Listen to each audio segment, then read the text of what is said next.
Hey everybody, welcome back to another discussion for Tokyo After School Summers.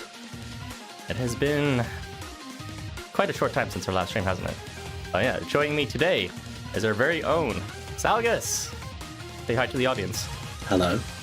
Hello. Good to hear your beautiful vocals again. Joining us today also is Harvey Kais. What's up, chat?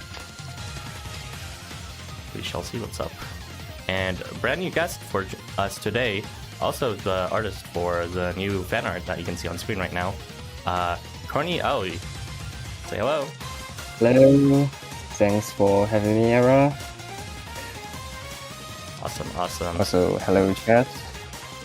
So let me know if the sound balance is fine. It's been a while since I've done this, and a lot of my settings got reset. But for now, we are going to jump right in, and hopefully there are no technical difficulties. We are going to be covering the content that just released recently for, what is the name of this event? Valentine's Heart-Throbbing Diaries, which features an equip banner as well as a transient summon. The equip banner is actually for the previous event, Valentine Idols show. So let us hop right in. So starting off the bat, we are going to be talking about the equips. Hold on, let me just double check a few settings before we truly begin. I don't have Studio open actually. My bad.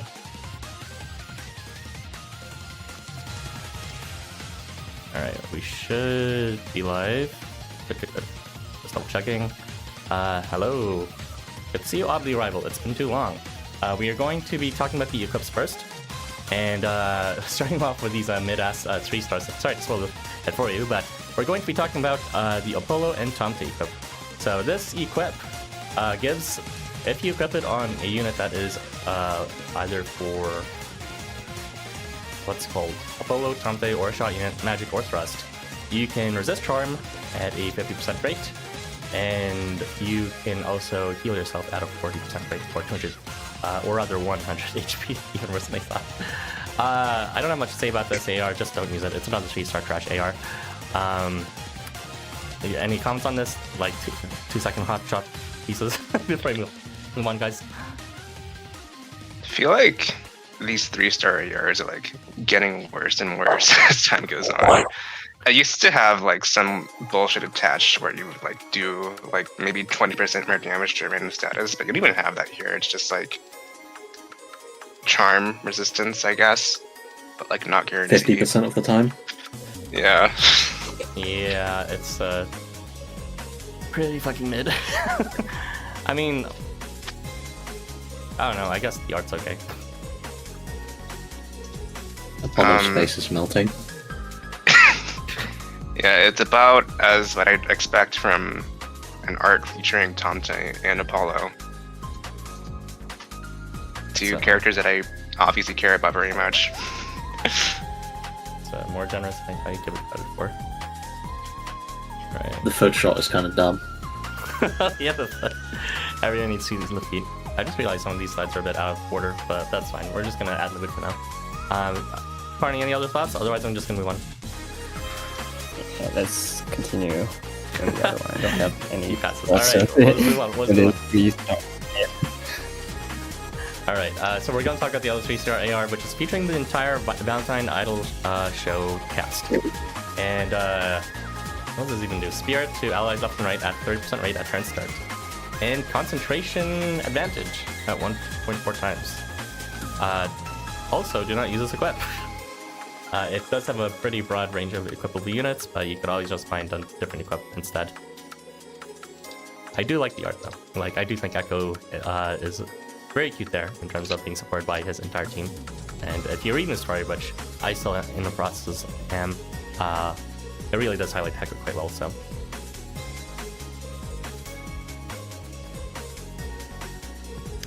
Nobody's read Valentine Idol show, so they can't comment. Alright guys, no comments? Should we move on? Yeah, we hands. Hands. Yeah, no thoughts about this thing. It's, I feel like we had another AR equipment for having a attack advantage on those weird something like odor and concentration. It's pretty much useless. Not great. Alright, let's not delete that anymore. I like the art, but that's all it'll be useful for. Maybe use it for background. Moving on to the 4-star equips. We'll be talking about the... Oh goodness, all these are out of order. Let's go directly to... Oh gosh, where's the 4-star one? Where did I put it? Really, I've not done this in a hot minute. There should be a Kalki Tomte one, right? I don't have this in my slides.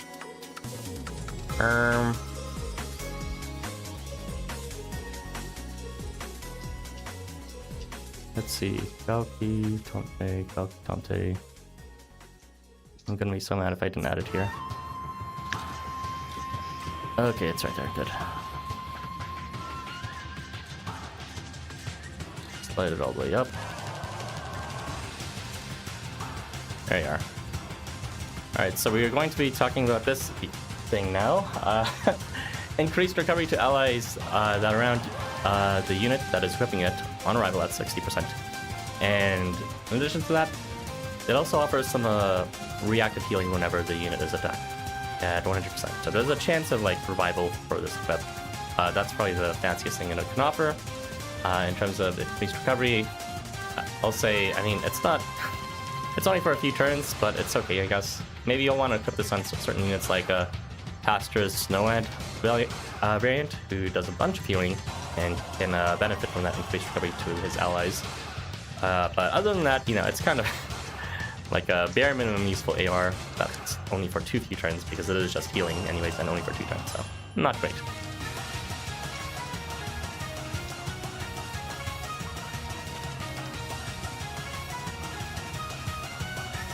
You guys need to hop in more frequently. Am I gonna have to lure you in every time? Come on. Yes. Yeah. we had an AR that does significantly better than this already. But I mean that was 5-star, but the Kimoon Kamui and Hawku Kamui, I was about to say Kimoon and Kamui. That one gives increased recovery adjacent when appearing at 80%, so at base that's already better. To be fair, it's 5-star, but this is not a useful effect. I mean, I don't know. It's 2 turns for like semi-free increased recovery, question mark. If you really needed this on people, I guess it's an option if you like don't want to run people who actually give it up for and their kids. Just bring Cinderella. Yeah, Cinderella does exist. Alternatively, bring Saturnus. Maybe not that guy. Maybe not Saturnus, he only provides when his HP is below. You know, if I was more, what's called, used to doing these discussions, since I'm just out of it right now, I probably would have skipped a bunch of these a lot faster since, man, these suck ass. Let's just move on with the final 4-star for now, and then we can finally get into a bit of meteor stuff. We're going to be talking about the Amduscias and Nyarlathotep debuff. This one removes some debuffs every time you move to allies left and right, as well as gives a bit of CP every start. 4 CP, not great. There is another equip that you can use instead of this, which is the freebie Wakon Tanka Taurus Mask equip that you can purchase from Anvari's shop. I'd recommend you use that instead if you want that remove debuff effect, which is, you know, actually okay. It comes at a natural 100% rate on like this dog turd, like 25% rate.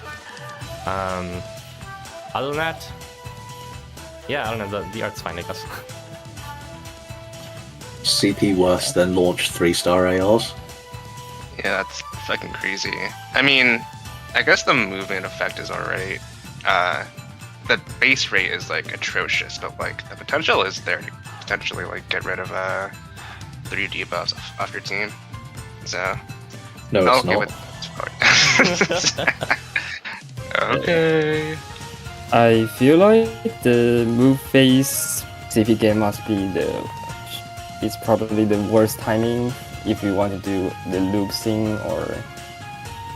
The face start's not the worst timing, I think, but it's just too mediocre to care.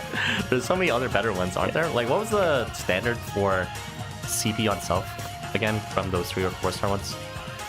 I was like, I remember there was a 3-star AR equipped gives you 30 CP when appearing. Something, yeah, or that's the one time one that is the up one.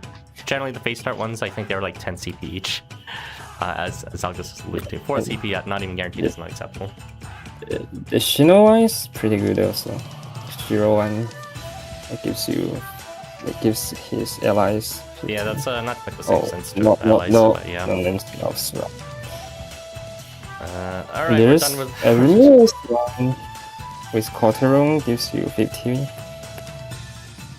There's the Tangaroa one, but those are a bit different because those are to allies. This is to self, so it's like not technically comparable. Anyway, don't worry about it. Garbage AR, don't worry about using any of these equips. Maybe the 5 stars have a better case, but I'll just read out the chat briefly. Yo, oddly rival, heck, I think you knew. I don't recognize your name, but yeah, glad you are. Well, can you rest back? John Varen, I recognize you. And we'll start convoy. Where have I been? That's a good question. Maybe I'll talk about the end of the stream, but for now, we should proceed onward. Hey, Tatsuya, and hey, Nexion. We are back online. It's some real content now. Starting with the 5 stars. This is, I believe, going to be covered by Harvey guys, so hop on whenever you want. Which one am I doing first? Right, Vapula, Amduscias? I hope that's the right order. Okay, yeah. So this AR has 2 effects. It has a move phase and CP effect for your allies at a base 30% rate, 10 to 20% CP, and then also after moving some CP to yourself at a higher rate of 70%, but also the same 10 to 20% CP. So at level 1, it's going to be doing like 10 CP for yourself after you move, and then maybe 10 CP to your allies in this 1 square adjacent range at 30%. Despite this being like kind of bad, it's also a little flexible in the sense that like you can pretty much put this on anyone who moves a lot. You'll get some value out of it. But like personally, I think this just gets mogged by a lot of seasonal boosters, just because you can guarantee like much stronger effects and, you know, actually kill stuff within 1 or 2 turns without relying on your CSs. I pulled for it anyways, and I had to spark this just because I think Vapula looks really good here. It's probably like his best like rendition in the game, because he looks decently handsome in my opinion. Yeah, and the belly looks less uncanny here because it actually like has folds and is not completely circular. So yeah. I like this OG belly. It's alright. Yeah, any chance, guys? Zalgus, Carni? Yeah, I remember this was illustrated by one of my favorite CN artists. I don't really know about his name in English. Kurotero? Yeah, he did a lot of like cool bellies or something. Oh, he did the Jumbovan, Alice one also. Wait, that's the same artist, isn't it? That's Star Pudding, isn't it? Oh, maybe you're talking Star about... Pudding did not do that AR, I'm pretty sure. Yeah, no.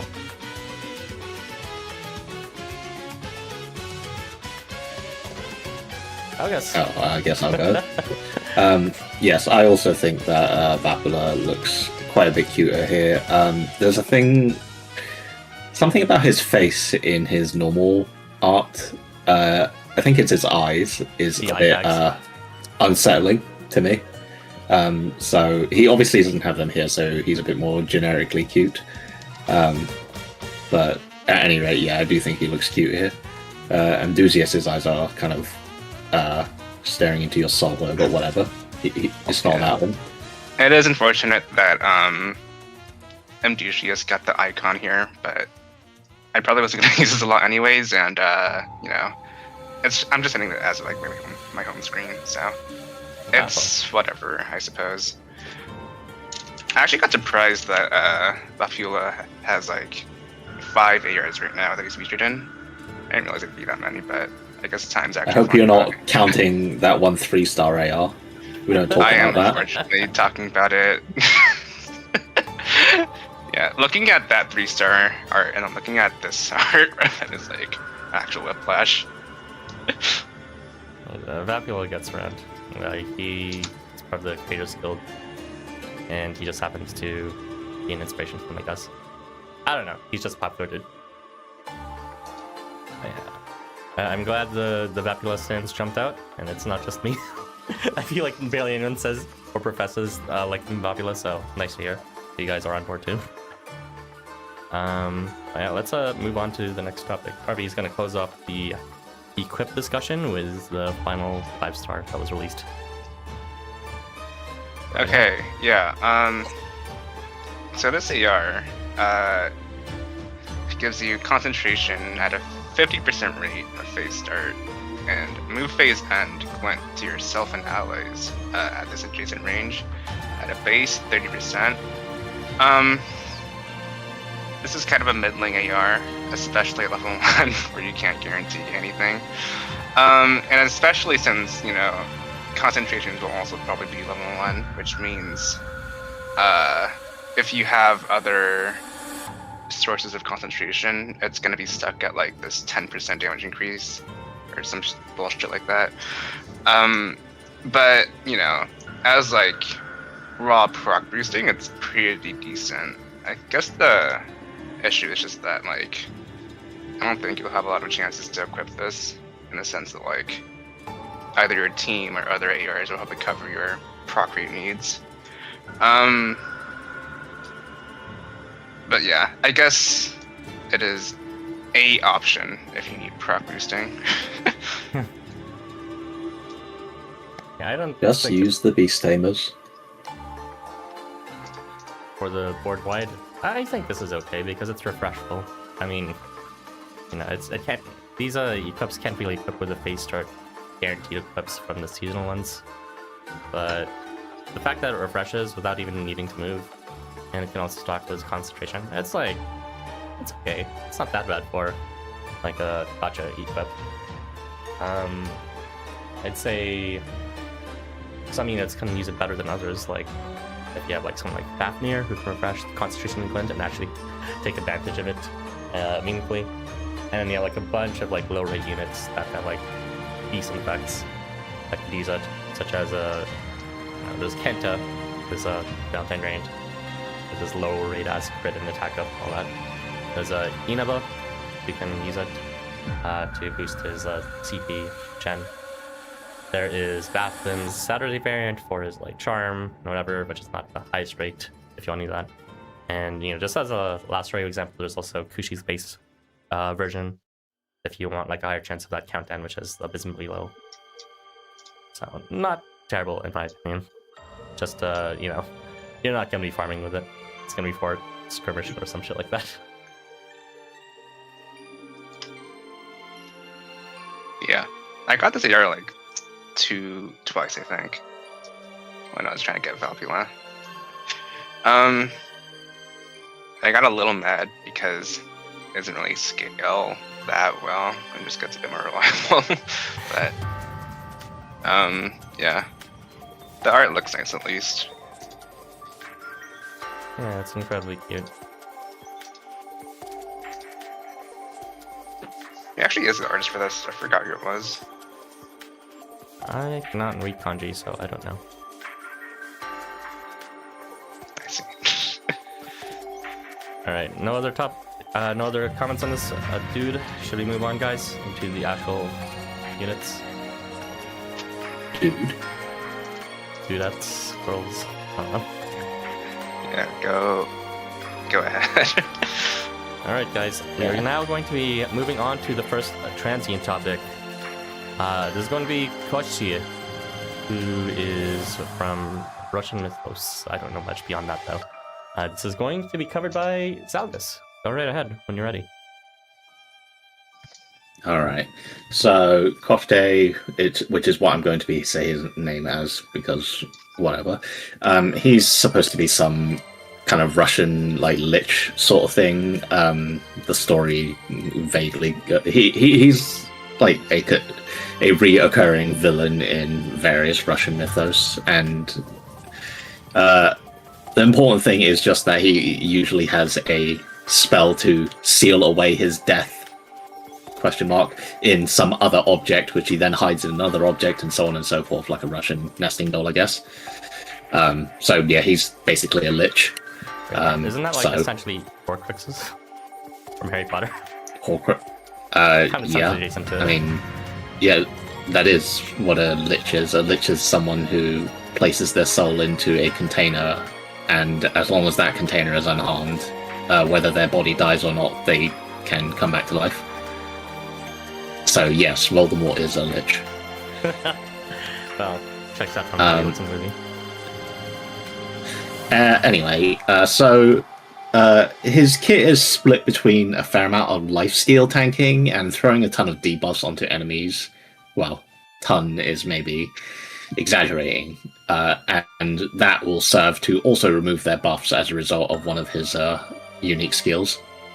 So the lifesteal part first has two components, which is turn start and before hitting, but honestly they're essentially the same thing because their range lines up. I actually think the turn start would be better if it was enemy turn start, because then you'd be able to actually position for the maximum number of targets like every turn, but whatever. So turn start steals 300 HP per enemy in shot range for up to 900 HP, and his hitting component heals for 400 HP for up to 1200 HP. And since his attack range is shot, both Aoi's line up.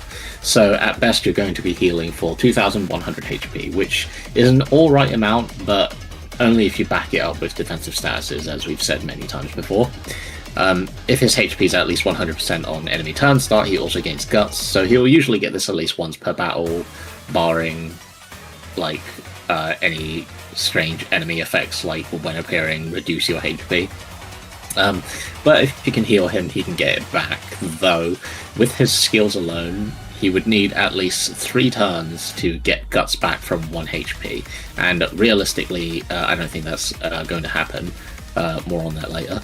And on the debuff side of things, he inflicts 3 standard debuffs and 1 unique debuff. First, the unique debuff inflicts a skill on phase start, which causes enemies to lose a buff when they are debuffed. This lasts for 5 turns and has a trigger rate of 50%. This is not the first time this has appeared, by the way.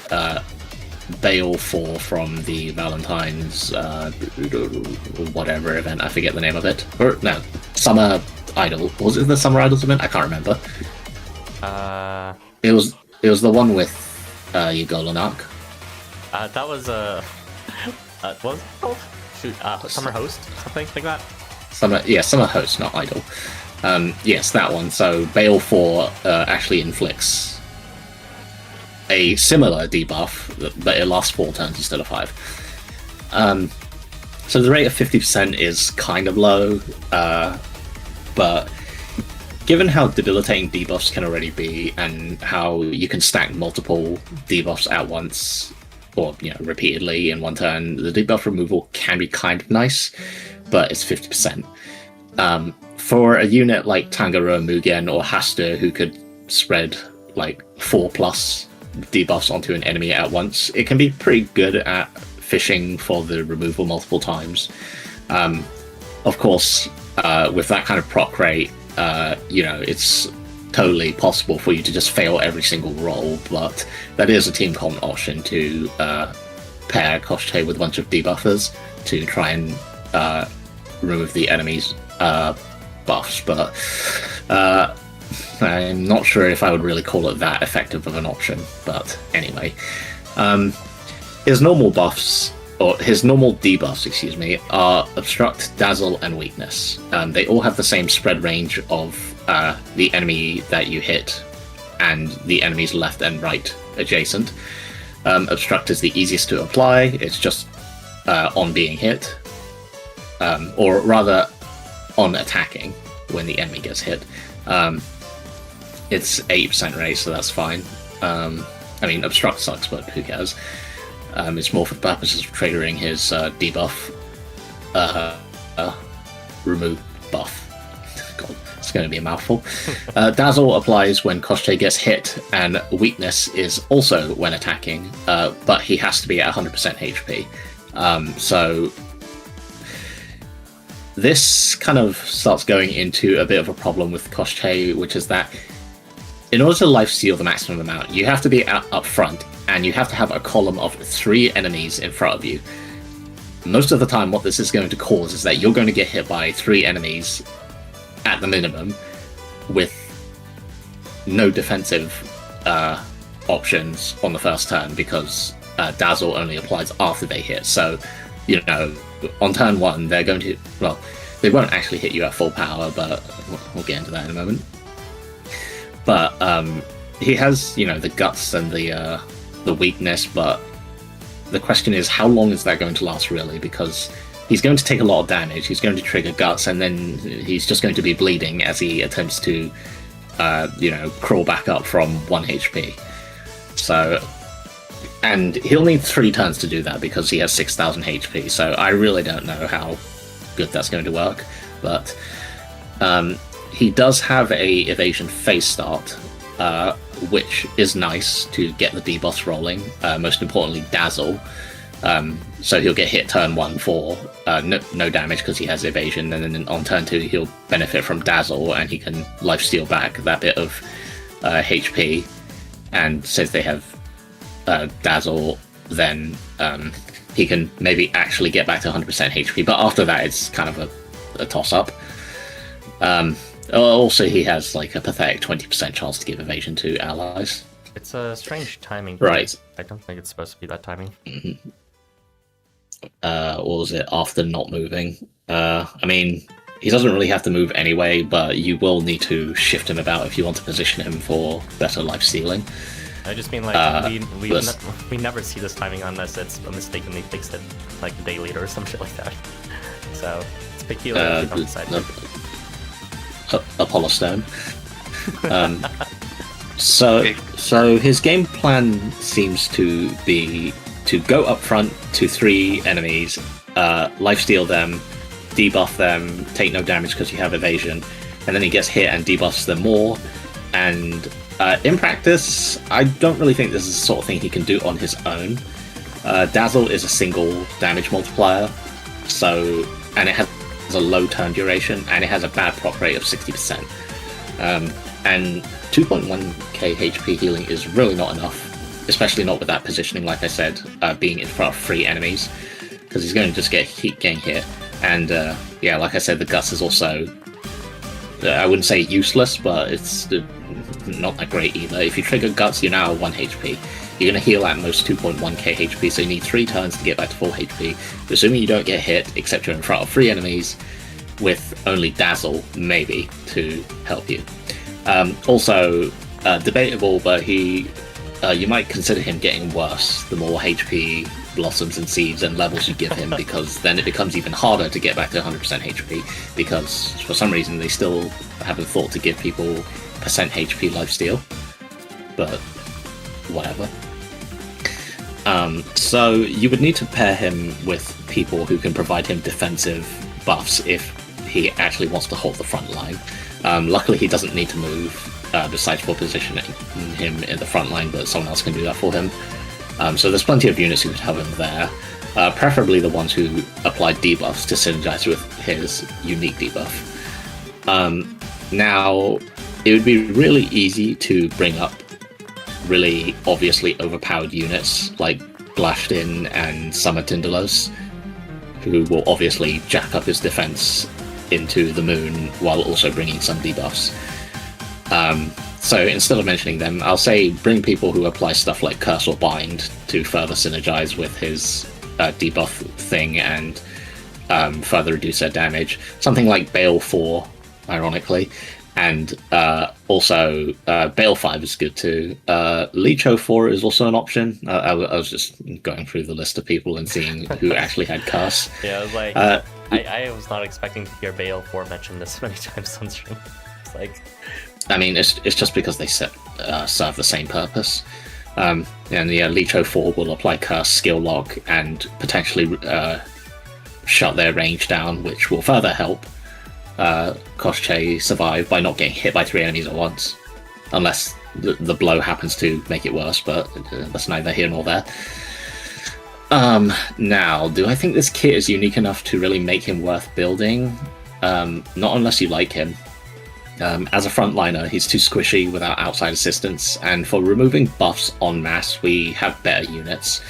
Generally speaking, though, we don't ever really need to remove that large amount of debuffs, and just removing a few is fine most of the time. And you'd probably prefer to have just guaranteed buff removal on hit, for example. Someone like, say, Jack Frost, I guess, who is all range and can also remove buffs on hit, and also remove all buffs at once with his CS. Well, his one when CP is 100 skill. Close enough. And also, if you wanted to do this debuff equals remove buff thing, we already had a unit who could inflict that debuff, Bale 4, and also he's capable of inflicting Vanity and Dazzle proactively, so he can fish for the removed debuff far more easily than Koshchei, and also have Dazzle with a much better uptime, while also providing buffs to the team in crit and limit. So yeah, if you really wanted that playstyle, you could just use Bale. Though Koshchei is permanent, which I guess is an advantage. Also, his 3-star has the debuff equals buff remove skill at a duration of 3 turns instead, so that is also an option. But overall, I wouldn't say he's that impressive of a unit. He's bad frontliner, and he enables a team comp that isn't really that great, and Bale can do it better. Sorry, Lich Dog thing. You know, I was reading that skill and I was like, where have I seen this before? And I was like looking it up, and then I got distracted and I just found a bunch of other units that synergized with him. I actually completely forgot Bale had the exact same skill. I guess at least it's interesting in that it's slightly different because Bale's is 4 turns. Yeah, but this one you can get on his 3-star too. Ooh. It's all support white on his 3-star, which is kind of interesting.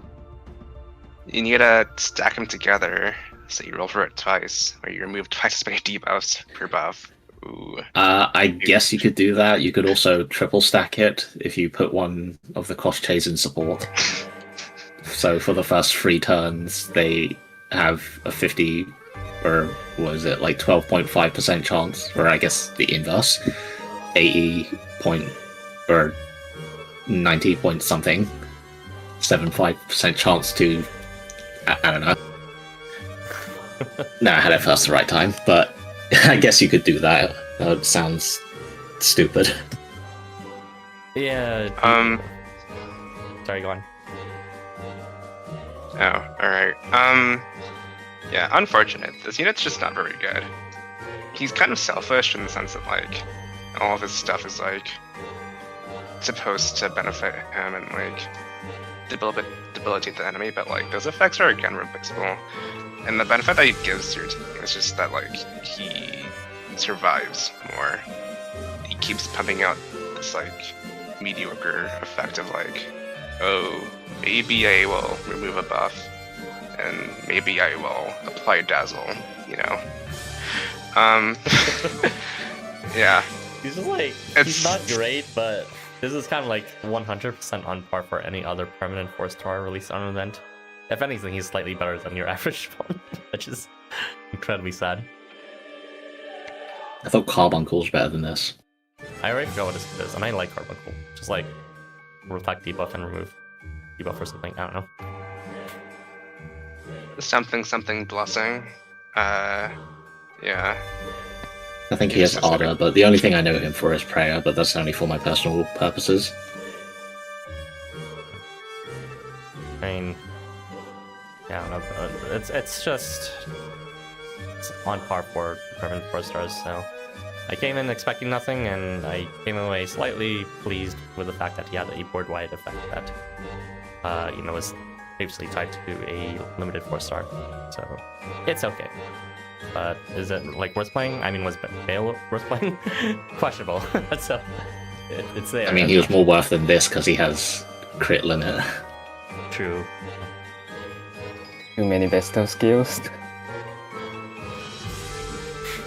Sorry, what's up, Carni? I mean, too many besto skills if you add Bell with Koshchei. Yeah, we're just talking about stacking it with Bale for some reason. It's such a dumb synergy. That's 3 debuffs per 1, or 3 buffs per 1 debuff removed. When are we gonna need that? Fucking Ramu? Like, seriously? There's a better unit for that from a Sphinx, which we're gonna talk about in a second. If anyone's still doing Ram farming in this day and age. Yeah, probably not. I mean, both of those statuses are, debuffs, so they can like proc off of each other, which is really funny.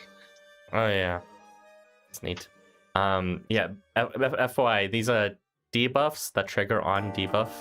They're self-triggering, so like you don't technically need to apply any debuff in order to roll for the chance to remove a debuff, remove a buff. So that's quite neat. All right, I think we're done talking about this unit. At least he's huge. So, can you read out the chat, Zalgus? There are no comments. I don't think. Not in particular. Or when did you end? Well, none related to Koshchei anyway. Yeah, I think the last thing we mentioned was just like, hey, Arathun, glad you're back or something. I don't know. These are just like welcome back statements. It was about I think you were left off at like the next gen's comment. So yeah. You left. It was like before I started talking about my topics. Yeah.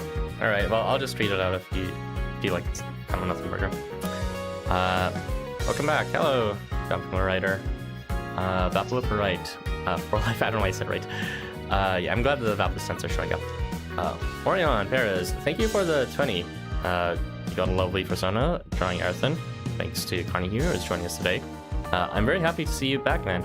Also, Koshchei Valentine's Day event is based off of Tokimeki Memorial. Does anyone know what that is? Is it like the dog thing? I don't know. Does no one know what the Tokimeki Memorial is? Alright, I'll just have to look it up later. I've heard of what Tokimeki is, but I haven't looked into it that much. A Google shows that it's a pretty old PlayStation era dating sim. Oh, okay, that's not quite what I was expecting. Alright. Also catching up on stream, so it'll be a bit. Alright, see you in a bit. And welcome back. Thanks, glad to be back. We are now going to continue with the limited units of this banner. Starting off with Sphinx, everyone's favorite. I'm pretty sure it was not Sphinx next. No, it was not. It was Taromaiti. Alright, go ahead. This is going to be covered by Carni. Thank you, Eros. So we have the unprecedented change of the character illustrated by another artist, which is Taromaiti. She was originally designed by Bonbon, who was handed on to Daifuku.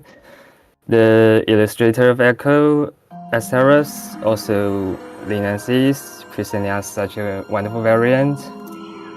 So about her kit, overall is very well-rounded, having this considerable damage amplifier and some defense.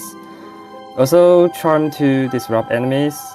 Her essential skills to make hit enemies in Thai board, inflict arousal to themselves, and send buff to her allies and herself one square around, both triggered by herself moving. Then, or before that, at the phase start, she provides global nerfing to the enemies with arousal, also buffing the entire team, including herself with it, which is 2 times multipliers and 1.5 separately, a total of 3 times solid damage amps, which is pretty good for moving support. Also, apart from that, she also grants 2 times charm advantage to everyone. At the very first turn of phase, she charms hit enemies and their adjacent ones with 40% proc rate, up to 50% with her guaranteed glint, which is also by moving. Given her magical weapon type, it's actually not as unreliable as I thought it would be, but it's still not recommended to be included for anything pursuing a sustainable clear. Yeah, she also gives herself evasion at the phase start, offering herself powerful survivability oriented to the rest of her kit, which is all about at the opponent turn start. She provides vigor, glint, and protection to allies around her, basically guaranteed under the effect of her own glint. It's 90% for vigor and protection, but it's quite forgiving. Then the counter-attack skills are like still pretty niche in current gameplay context, and we don't know yet if Ambush Quest is gonna give them redemption. But even though Vigor is a lasting effect, but it's probably too easy to overlap as a very common M apart from Adore. So her employment in Punishing build is still very concerning. But if you are not too worried about efficiency, I guess she will be an entertaining, versatile choice to be in a team, to be in any team. So on to her charge skill, she gives charm and buff reversal to hit enemies at a magic range, causing a crazy damage amplification, and then total of 36 times considering vigor as well. And also a small amount of CP charge to herself and allies within 2 squares. The charge effects basically have nothing to do with her artificial level, which is pretty great, but it will be still too unreliable without further investment about the CP stuff. So I'll just jump to the conclusion. Valentine's Taromaiti is a very moving support, provides adequate damage amps, who may not be as confident as other movers without limited moving range, or her own base one with more utility softer scalers, but herself as a variant drawn by other artists is very groundbreaking to the game. At least she brought some hope to some of those Gamma characters without having to be reincarnated into a different individual, like Demiurge. Yes, probably everything I have for Taromaiti. Thanks. Sorry, go on, Harvey. What's up? It is quite unfortunate that she doesn't have expanded movement in her kit, and even for like, you know, this 3x6 farming map, you can kind of feel it if you're like trying to use her as your main mover. I didn't pull Zab, so I have room for using, you know, both her and Sphinx. So usually what I do is that I just move Sphinx on that first turn to get everyone into position, and then once that's set up, I just move Taro on the second turn because she doesn't need to go anywhere. But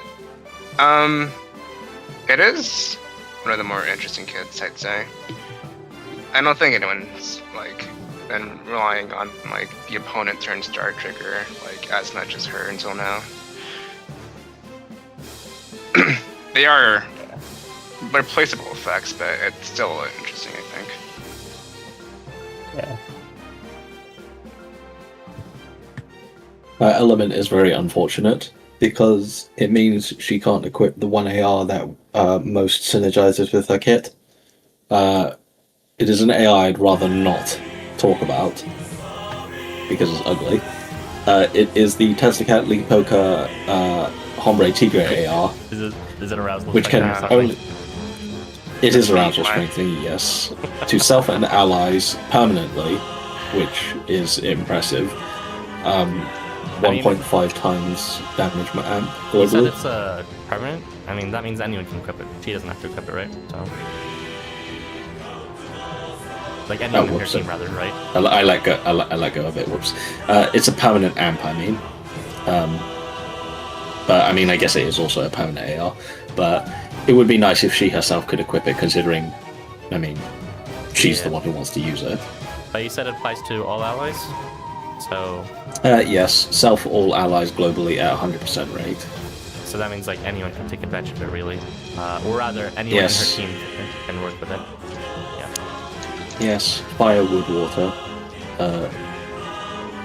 So as long as you bring one of those, or Hombre Tigre or Tezcatli Poker, as long as you bring one of those, you can benefit from a additional no effort amp. She's Well, the effort is her arousal, but she definitely has like one of the most coherent kits when it comes to being designed around like some mid-ass status. They had like a lot of units that were designed around some dummy status, but Taromaiti kind of just like, oh, you have it, we're gonna buff you. Oh, the enemy has it, well, or you can give it to them now, and also Yeah, the very- bench gets it. It's like a weird kit, and I keep on forgetting to move her as a result, because it's like, you know, I don't know, it's you need to move her for it to function, but because of how indirect everything is, it just gives off a weird feel. Like I don't want to. It feels icky to move someone for arousal, if you know what I mean. So it's like I keep on forgetting to move her. It's so weird. acceleration moment. Yeah, for real. And I have to move her every turn. But it is board white, so it's nice. So cool.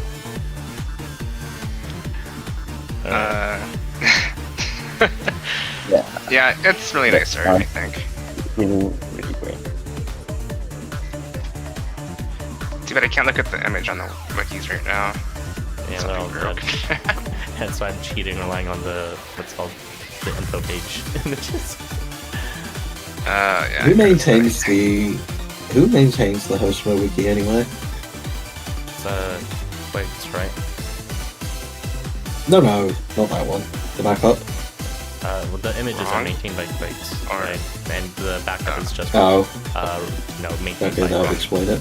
Yeah. It's just it piggybacks off it. It's truly just a backup.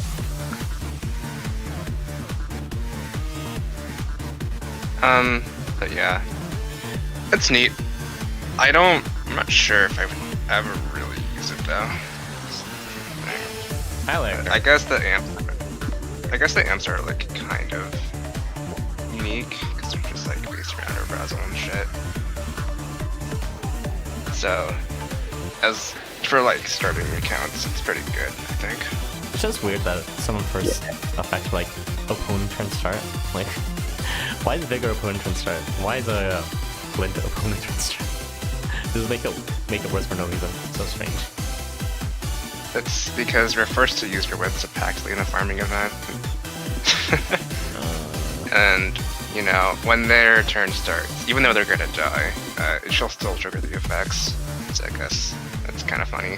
Oh, you mean for those like jump quests where they surprise you? I hope that happens. No. I mean, like, if you're using like double Cipactli in the farm quest right now, right? Yeah. He doesn't have like the range to kill everything, but like they'll die to the dot effects, and then on their turn they'll do like no damage, but she'll still trigger her own effects with like Rigor and Glint. That so that's checks like out. the I see rationale. that. Yeah, no damage. I see it. Yeah. So this might be a new archetype in the making. Who knows? Maybe. Taromaiti is cool. We're gonna read up the chat now. Carni, do you want to do the honors? Hey, you've got some comments about Taromaiti also. Cool, yeah, I really like the artist. I really like Echo, and I remember her very first art for Housamos Astaros. Pretty great splash art, and read all those gamma characters. I hope they get actually illustrated by other artists. And the point of Demiurge, yeah, like just like Ara says, probably just to see how much we can handle. Yeah, it's Yeah, pretty much like- all of it. What was the reception of Demiurge anyways? You know, since we're on the topic, and what's it called? Middling. Were the Ophion stands satisfied? What? Yeah, I Have remember. you seen things like I just was saying? I have, but you know, Gaijus is not necessarily a monolith of all Ophion fans. Wrong. He kind of is. Maybe. He's like psychically communicates with I've returned from the Council of Ophion stands, and we find this displeasing. I mean, they all probably pulled it anyways if they're still playing, so. Okay, well, I'm guessing that, like, an artist replacement would be more preferable. I think the art's just too Kind of busy. Like, it's... Demiurge is supposed to be cute, but there's just too many sharp and, you know, harsh color contrasts that I don't really have a solid image of what Demiurge looks like, even now. It's called Gatmo, eh? That's a stretch. Alright. Well, if you don't want to read out the remaining of the chat, then I will just quickly read over them. Nice club. Glad. I think you did read these, actually. Egg, hello. Oh, this OST breaks it down. I think that was when the Valentine fancy one was playing. Or Valentine... Valentine Echo. That one time slip. Who's the cute looking polar bear joining this session? That's Carni. He's the artist of the my new fan art. Say hello, Carni. Hello. Oh, it's Sabi. Thank you. It's our local shark resident in our server. Anyway, we are going to move on to the next topic. Thank you for covering that. Unfortunately, I'm not going to give you a break because you are up next again. Please go ahead and cover Sphinx. Thanks.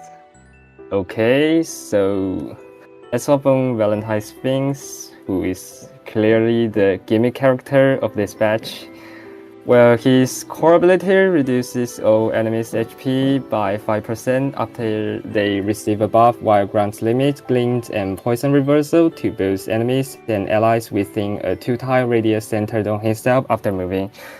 If not considering his utility for memes, this movement-based skill provide a potential 4x amplifier and 10% proc rate boost to allies.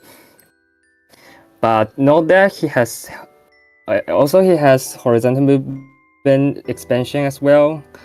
Though poison reversal is a conditional boost, he is unable to fulfill its effect himself, which requires coordination with other teammates.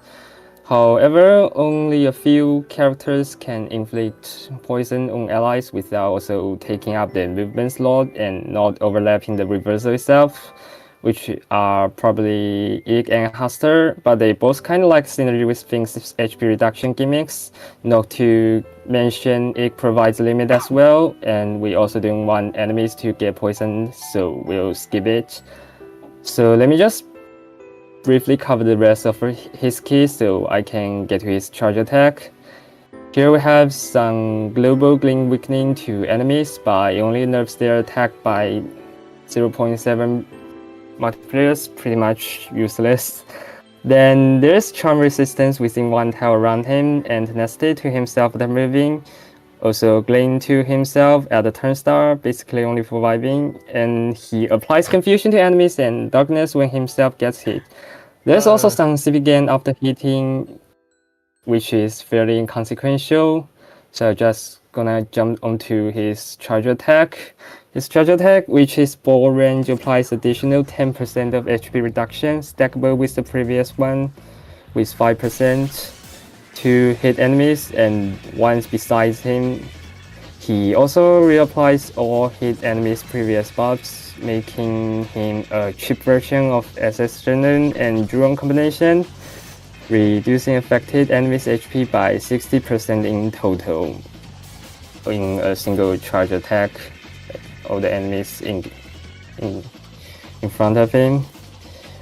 But also know that buff duplication and distribution are also they are labeled as buffs, but they are not engaging HP reduction. This is further proof that some of these game effects are individually coded rather than being based on a whole category. So we are seeing a growing number of unconventional damage mechanics after Jersey Devil, SS Shino, Cinderella, and Christmas Jean. Now the game finally features 2 complete mechanics for status-based damage, which is buff triggered and debuff triggered. Even though these effects are still far less straightforward and impactful compared to raw direct damage, but they are gradually forming a cohesive system, and maybe with feature updates they might become more relevant Cope. and eventually find their footing. Yeah, hopefully. I'm glad they have room for it at all. I don't think it's going to be predominant like the main damage scaling one, but they're making space for it. That's the important part. But it's funny. Let's head back to the status-based HP reduction and make a breakdown for different scenarios. So we already have the debuff team archetype, which has evolved over a very long history, branching into many various combos. It was initially drawn with his global nerfing, like making units largely pass their HP multiple times by reapplying those debuffs. Then SS Shino came out, following the trend of percentage damage. Now we also have Cinderella with Termination, introducing another way to unalive all those enemies. They are gradually forming a reliable system with consistency, and they are easier to build around. And meanwhile, buff teams are still in their early stage with limited rosters. We kind of only have Sphinx right now and probably Quentin. We have a set of units who can change enemies' weapon types, which is scripted as buffing them, like Grangach, Karen when conditions are met, and probably Gargoyle in his charge attack. He actually gives the most amount of buffs to enemies, as far as I know, along with his crit resistance. Which one? Like Gargoyle, gives weapon type change to down. Also, the enemy's charge attack, those weapon change to now. Also, he has that bug crit resistance, which resisting nothing, but that doesn't matter because we're only discussing as a buff. Gargoyle? Gargoyle gives a lot of buffs too. Yeah. I see. I need to review this. Sorry, go on. I have Gargoyle on the Womangan clips. Oh, that's why. Yeah, you they're also. Oh, that's why you brought. Oh, yeah, these are all buffs. I just. Yeah, okay. I think I got it. Yeah. There are also quite a amount of other units only giving singular buff to enemies to trigger conditional damage boost, like weakenings, advantages. Also buff reversal, like Zabaniyya this time. Even the ability to duplicate them on teammates like Hote or something like immobility, acceleration, and combo that are for farm niche purposes. But they all kind of lack real synergy and will be running just for the sake of having one buff or something like that. Before Valentine's, we already have Quentin, who punishes enemies with 3,500 flat damage when they use a buff, which is quite generous to deal guaranteed damage to quickly eliminate weak enemies, while Sphinx would be more reliable on some boss stage, I guess. So overall, Sphinx is just a gimmick with little synergy at the moment. There might be really powerful future units to fulfill the system, like providing multiple resistance or other filler buffs to elevate him significantly. So that's pretty much all I have for Sphinx.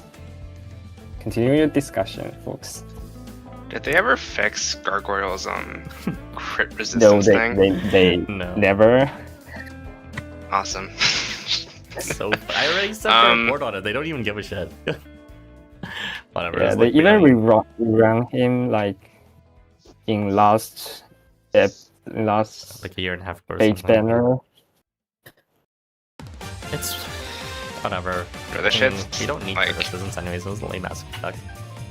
it's vanity, but like for buffs. Yeah. I actually kind of like Sphinx's kit a good amount. I always thought that this after buff, but like on enemies archetype is like kind of underdeveloped, but he pulls it up nicely with like 3 different buff triggers and also having like better mechanics to fit in with it as well. He also has like that Summer Shinong thing where like when you get a CS, it also stacks on top of that as well. It's a pretty nicely designed kit in my opinion. Not one that I would use like for practical setups, but it is nice to play around with, I think. Yeah, the debuffing are much more practical than like on its earliest stage. So we'll be waiting for future units to fulfill its purpose. I feel like when it comes to percent HP effects and a lot of kit design in Housamo, they really don't know how to restrain themselves. Like, in other games I played, and probably in La 2, to be honest, there's a lot of, like, when they add in something new, they usually, like, intentionally restrain themselves or make it undercooked because they are trying to avoid the ramifications of making it overpowered. But the percent HP archetype was somehow the complete opposite, because every time I see these, like, pathetic small HP percent or percent HP effects after this trigger that's not that easy to do, or you know, it can only trigger once in the case of like Pirate Volf. And then I think, why does Jersey Devil do like upwards of like over 50% of someone's HP in one blow? He's only thrust range. It's balanced. Yeah, like that isn't totally easy to circumvent with a variety of units, while also providing everyone else. You know, it wouldn't even be that bad if it only applied to him, but he gives it to everyone else too. But it's weird. But I tend to think these days when judging units, I try to think, okay, just judge them on their own merits and judge it as if you're in like Gen 2 Housamo, so that you don't just immediately think, use X broken unit, they're so much better, because obviously they are, but that's not fun for discussion. Yeah, it's kind of depressing. I try to not think about like Jersey Devil in the context of like the max percent HP gimmick, just because you know, he is ridiculously overloaded. They perfected it on the first go. Impressive. Yeah, that is definitely like 30% on each hit, and also plus 10% because of his stupid ass board-wide debuff. Good lord. My only hope is, well, at a high we're already rate. blowing up everyone anyways, so it's like, technically this doesn't change anything, it just gives you a different way of getting the exact same results. It's very funny. Probably on some high difficulty challenge where it's actually useful, but we just tend to use direct damage or brutal force. Direct damage has always been able to beat through the mechanics anyways, and you know. Yeah.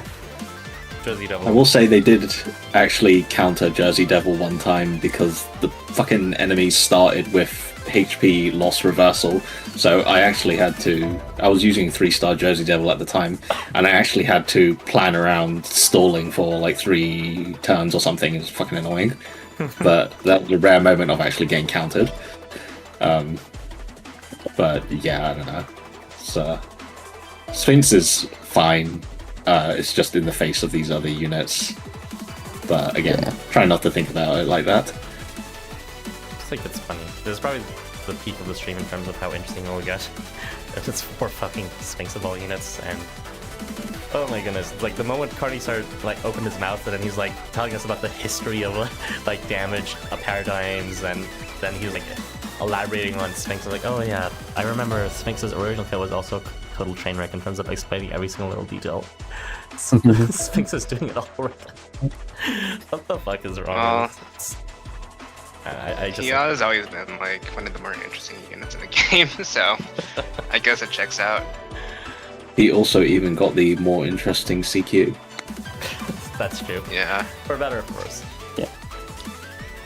Not a terrible character in the story, just definitely Sphinx, oh my goodness. Bobblehead. Yeah. Sonic OC.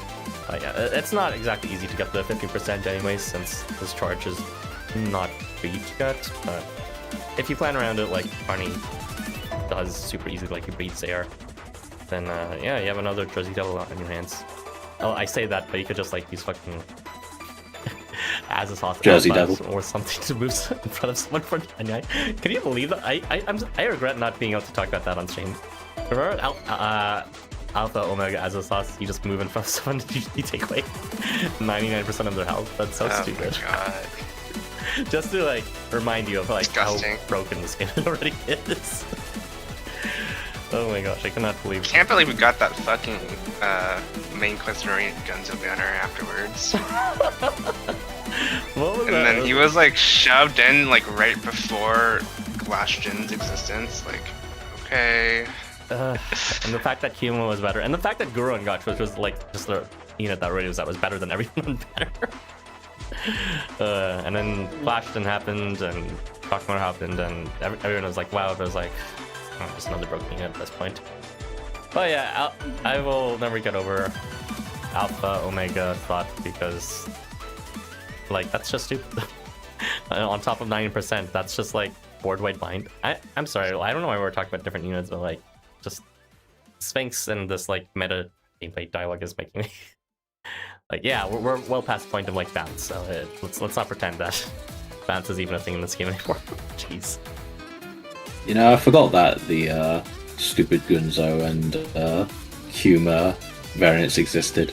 Harvey, Milk likes Gunzo, right? Did he have anything to say about that? I'm actually just repeating his opinions right now, but yeah, he's kind of pissed that like he's getting shafted by these god awful kids.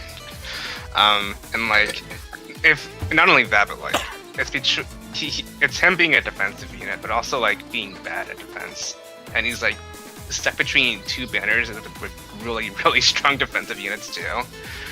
So yeah, It's like he's giving Prometheus.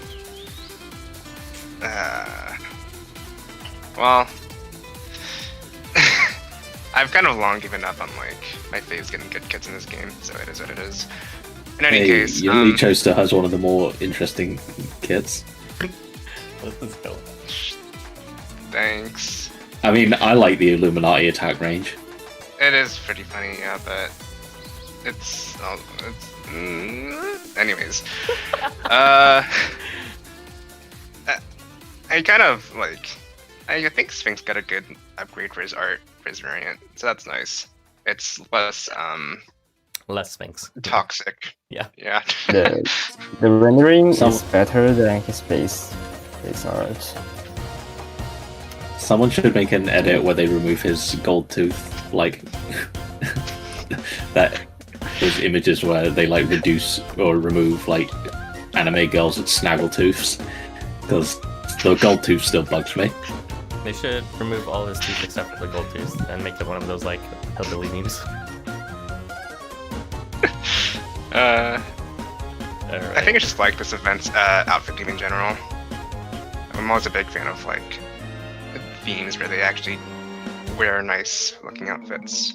So yeah, more points for me. Better not get This Sphinx. chat really loves Sphinx. It's fine. We're having fun with it. That's fine. Just remember, this stream is mostly just gonna be for us. Chat or no chat. So we are gonna move on to the next topic after what's called Carni reads out the pyramid chat. The 3 comments that has been left. I don't know what the Yu-Gi-Oh. I don't know the context about the Yu-Gi-Oh lyrics. Common? Yeah, I don't know what that is either. Yeah, it's cute. Yes, Sphinx is pretty cute. He's giving one of those Osugaki vibe. Those one from the Japanese anime. Yeah, he's very cute. I'm also glad they gave him a science chem interest also at the Sleep Puzzle games. Yes, some sense of Someone's been reading the translation. contrast. Alright. Tutankhamun, irrelevant joke. Gotcha. It will remain a mystery just like Sphinx himself. That's okay. I got Taromaiti. She's not as fun, but whatever. She's cooler. We're moving on to the 5 stars, alright? We're moving into 5 stars. Hurry up. Get me out of here. We're gonna be starting off as Zabaniyya. This is going to be covered up by Zalgus. So go on right ahead when you're ready.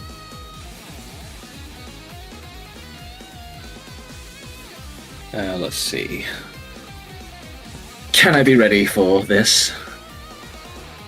Right, so everybody's favorite torturer angel finally got a second variant, and it's pretty good actually.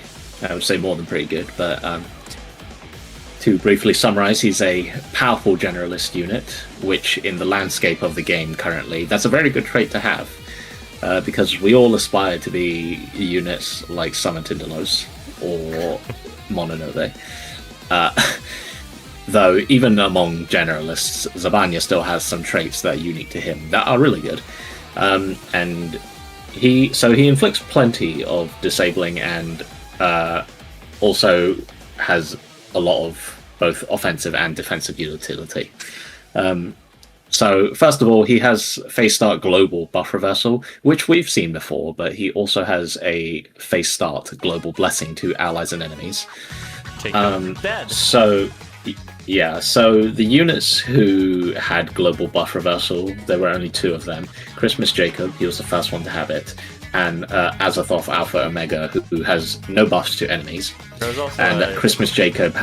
There's also Genre Shooten on his Evo.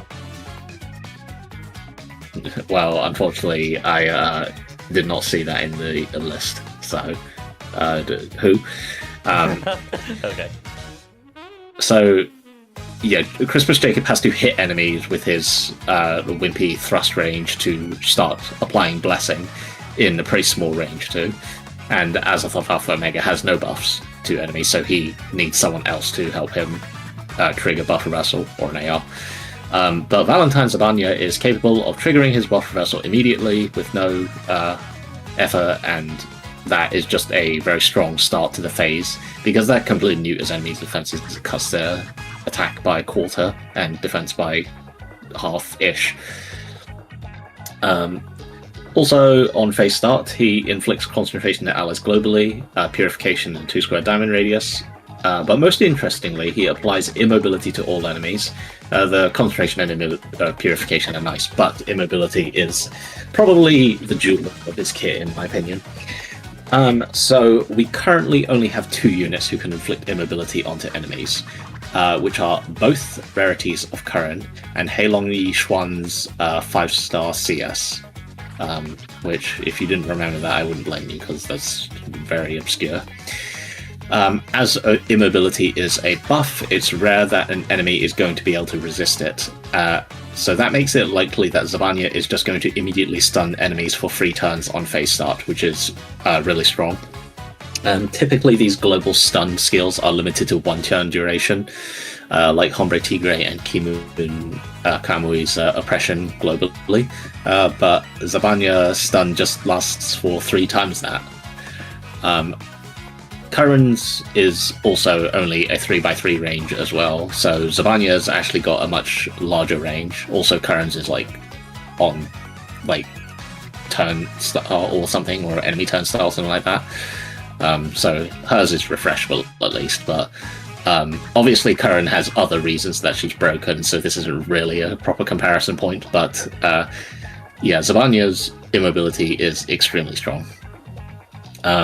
Besides the movement disable, he also has Skill Lock and Stigma on hit. Skill Lock has a nice rate of 8%, which basically means he can guarantee it because he also has a 90% turn start concentration. As a snipe unit, he can easily disable many enemies at a very comfortable range, and also he's not immune to weapon change, so if you really wanted global Skill Lock, you could use Summer Oz. He also has some nice CP management, both on the enemy side and your side. When Zabaniyya hits an enemy, he will decrease enemy CP globally by 20 CP. This is kind of a ridiculous ability in my opinion. This is the first global CP decrease on hit, I believe, and it completely shuts down basically any CS attempts outside of something like immediately giving themselves 100 CP, like some phase start skills. Because it applies globally, Zabaniyya doesn't even need to hit the person he wants to stop CSing,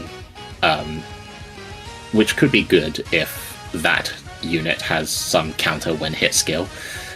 He probably wants to hit that enemy anyway to try and apply skill lock and stigma, but it is a option for you to just attack someone else instead, or, you know, in a wide map, drain someone like hidden in the corner of a map, like Ramu or something.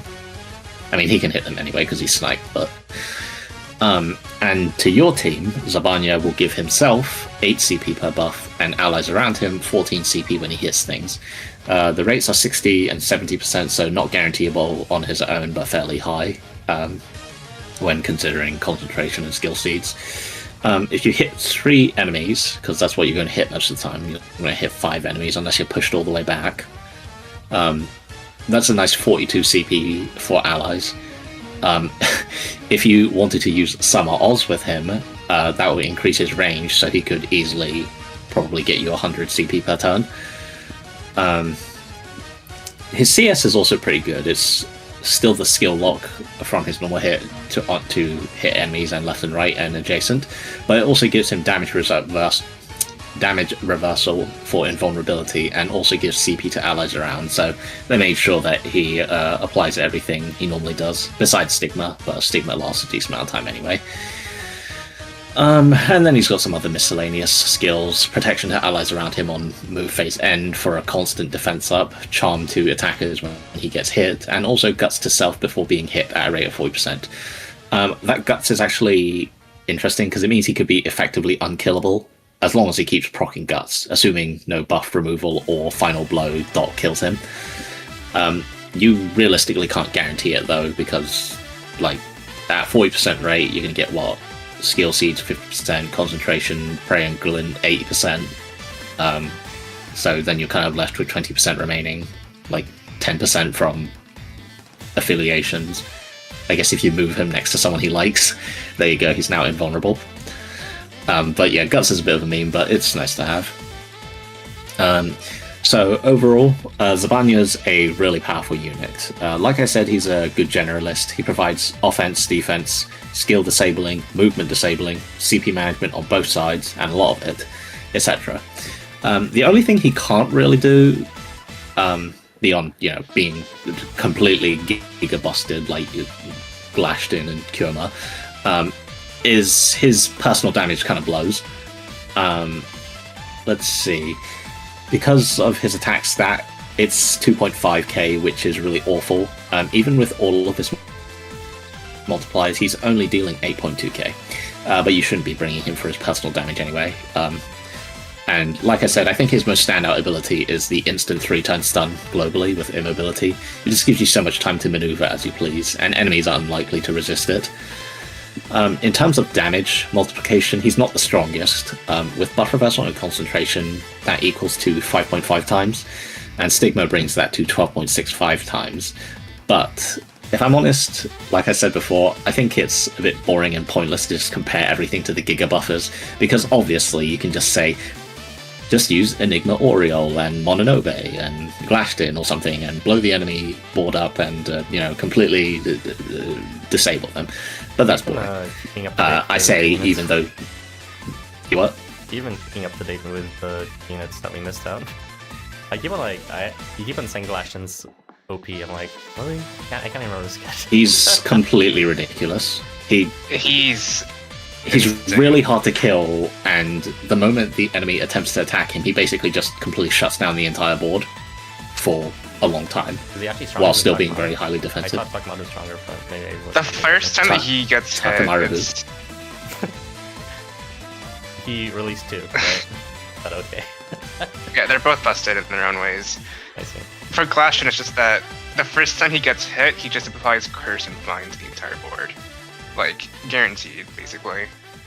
And like, not even he doesn't rely on like any positional effects, it's just to the entire board. That's why. So it's... Oh yeah, I think I slept on him because it was just like, oh, it's Alpha Thought again. Because he does do Bind and Curse on the entire board too. What the fuck are these units? Yeah. So dumb. He can also change them to weapon change none and blah blah blah. He's highly defensive and just completely neuters them by existing. But like not offensive, just like complete like oppression in terms of disablement. Yeah, he doesn't like blow them up, but you don't need to do that when they're hitting you with wet noodles. But yeah, you know, if you try and compare any future defensive unit to him, they're probably not going to do that well. Although, honestly, Zabaniyya's, you know, pretty up there. Buff reversaling them immediately is pretty good, as well as stunning them immediately. The only problems is that they don't last forever, and he can't refresh them. But if you take more than 3 turns to get set up, you may need to look at your team comp again. In my team comp was Humo's fine. Yeah. But yes, Zabaniyya powerful. I didn't notice like his lowest bug attacks at first, but I guess it just means that he gets more value out of seeds and blossoms. So I guess that's nice. He's doing like 8k per hit, right? Like without any investment. Yes, 8.2k, assuming he has all his multipliers active. Okay, yeah. So that pretty much doubles if he gets blossomed, which is funny. I don't know. I kind of looked at this kit and I kind of rolled my eyes because, you know.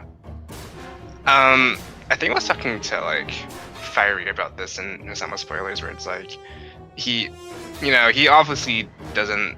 He's not as knowledgeable about the game as other people.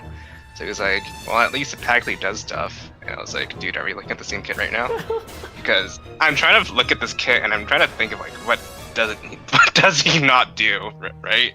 Because like he gives your team defenses, he does damage, or he does okay-ish damage, but he also gives your entire team like free damage. And he also gives them CP. And he also gives them debuff removal.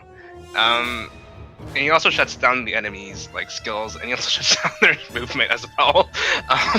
So it's like, okay, so what's your weakness besides like not doing as much damage? Yeah. that can easily be fixed, you know? That's everything. I don't know. He doesn't really specialize in anything, so you kind of just pop him in and he does everything, but not really anything in super broken way. Doesn't like only occasionally broken. I don't know. Yeah, it's like Qinglong, but a slightly better. Oh yeah, the same global and the purification. Just discussed with Arathun earlier. Yeah, Carni was telling me, he's like, it's just Qinglong, you know, like really. And he's right, because like Qinglong does have a better skill log spread, to be honest. He doesn't have the move disabled though. Also the purification. You don't need to move him, is the thing. I don't know. It's just kind of gross to look at. Yeah. Alright. I was gonna say this before, but like, if you swapped Zab's and Cipactli's weapon ranges, Zab would still be the better unit. Because everything doesn't require, like, everything's board wide anyways for him, essentially. You don't really need the skill lock if they're doing a quarter damage and they can't move, so does it really matter?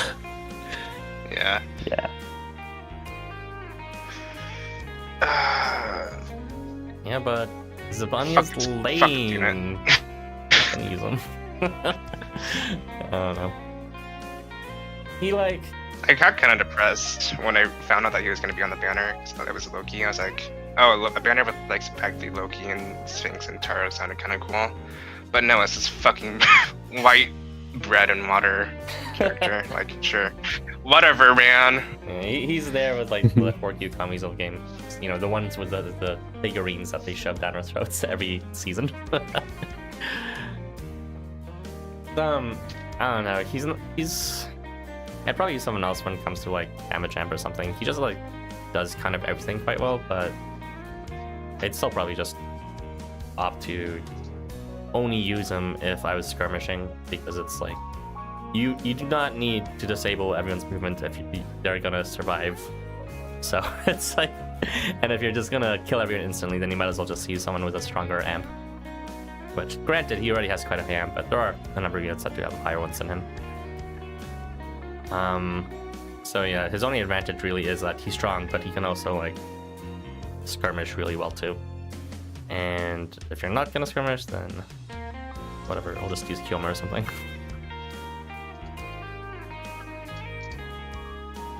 Yuckers. Indeed. Get Okay. him out of here. Alright, let's get this Ozo out of here. Zalgus, will you read out the chat before we head out?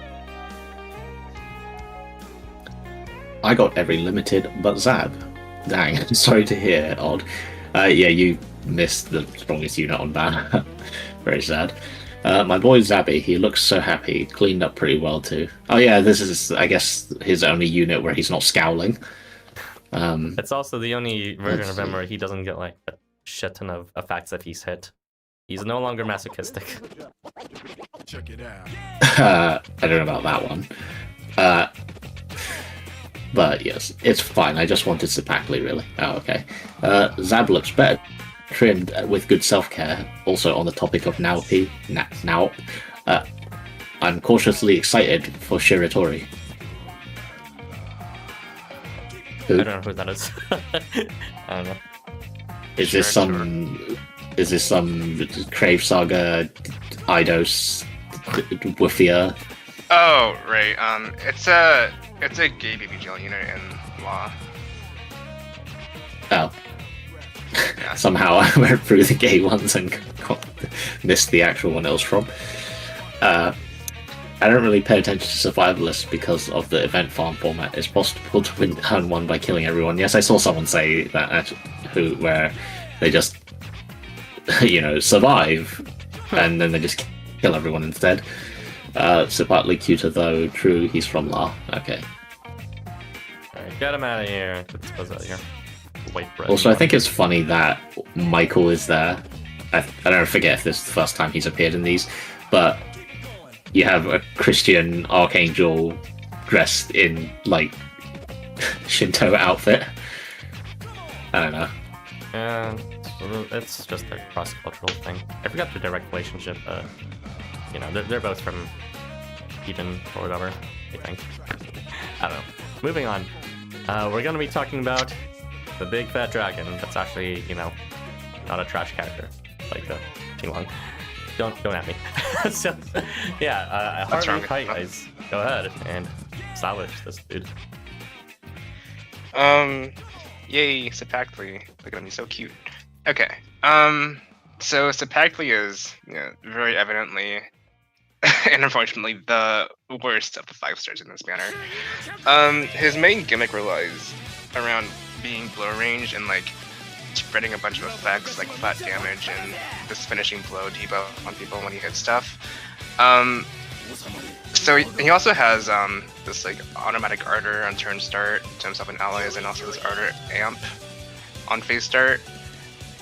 So I guess that's nice. The issue is that this overlaps with a lot of people.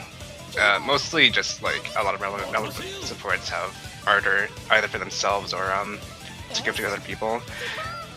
So this remains to be my worst enemy, just the ardor bloat in this game, and you can't fucking team around it. Besides that, when he hits, he has this flat damage effect that decreases enemies' HP by 8k, and this applies in like this 2 square damage radius. And he also has this phase start charm effect, so hopefully he should not be taking too much damage at the start of the quest, especially since this charm effect is at a higher rate than usual at 90%. Alright, he also has this, he also kept the Berserk thing where he has, he'll attack with Berserk and then when the opponent attacks back, he'll remove it from himself because he applies this Berserk removal effect. Aside from that, yeah, he has a lot of like flat damage and flat healing effects, just like, when he hits, he gets some HP back, and he also restores a lot of HP at the start of the phase. So there's a lot of like HP fluctuation going around between him and the enemies. So I guess that's kind of neat. Aside from that, God, what was I gonna say? Right. And it does help that like, because he's below range, he also has this turn start 2-square pull, so he can actually hit stuff. Even though it's not the most convenient trigger timing, I think most people would prefer like move phase end pull instead. But you know, it is what it is. All right, and he also has the supercharged CP effect, where he gives himself 30 CP at a 70% rate when he's hit. So if he's hit enough, he'll do a CS eventually, and that's actually a pretty strong CS with the crit plus, and some board run healing. Unfortunately, it's on the more boring side of charge nukes. It's just more damage. It doesn't really remove any debuffs or buffs or stuff like that. It's just raw damage, and for some people, though, that's gonna be nice because it does scale quite nicely with dupes, but I think it's just a bit lacking in terms of like, you know, the wow factor isn't really there. We have a lot of board-wide nukers in the game, so. Really? That fooled me. Yeah. Anyways, I guess I'm just a bit disappointed in the sense that like, Zab is like running around with like giving your team like this 0.112 multiplier like damage mitigation, but Cipactli, despite like kind of playing around opponent turn starts, he doesn't really have any damage mitigation. It's just like healing and like relying on charm. So he is kind of relying on other people to like keep him alive, so he can actually like heal back his HP. I also think he's kind of he's a weapon change merchant in the sense that like he wants his weapon to be changed, kind of, because that means he can stack up on like the flat damage effect more easily, and especially with like main quest Neural, where you can attack twice with it. That's gonna be a lot of flat damage going around, which is kind of fun, because 8K is the same as like, you know, Nyarlathotep Kurgani moving once, so it's actually like nothing to scoff at if you can like play around it. I guess the issue is just that you know, affiliations and standard buffing is just more reliable and consistent, and you know, generally stronger.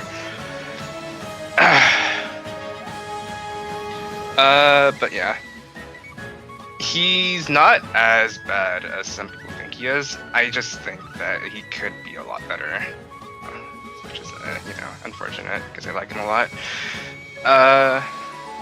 But yeah, I guess if you give him like affiliation buffs like CP and shit, you can get his charge off pretty easily, and like maybe with the right teammates you can get it to loop. But you know, that's just making him like a shittier Oscar, so you know, do it at your own risk.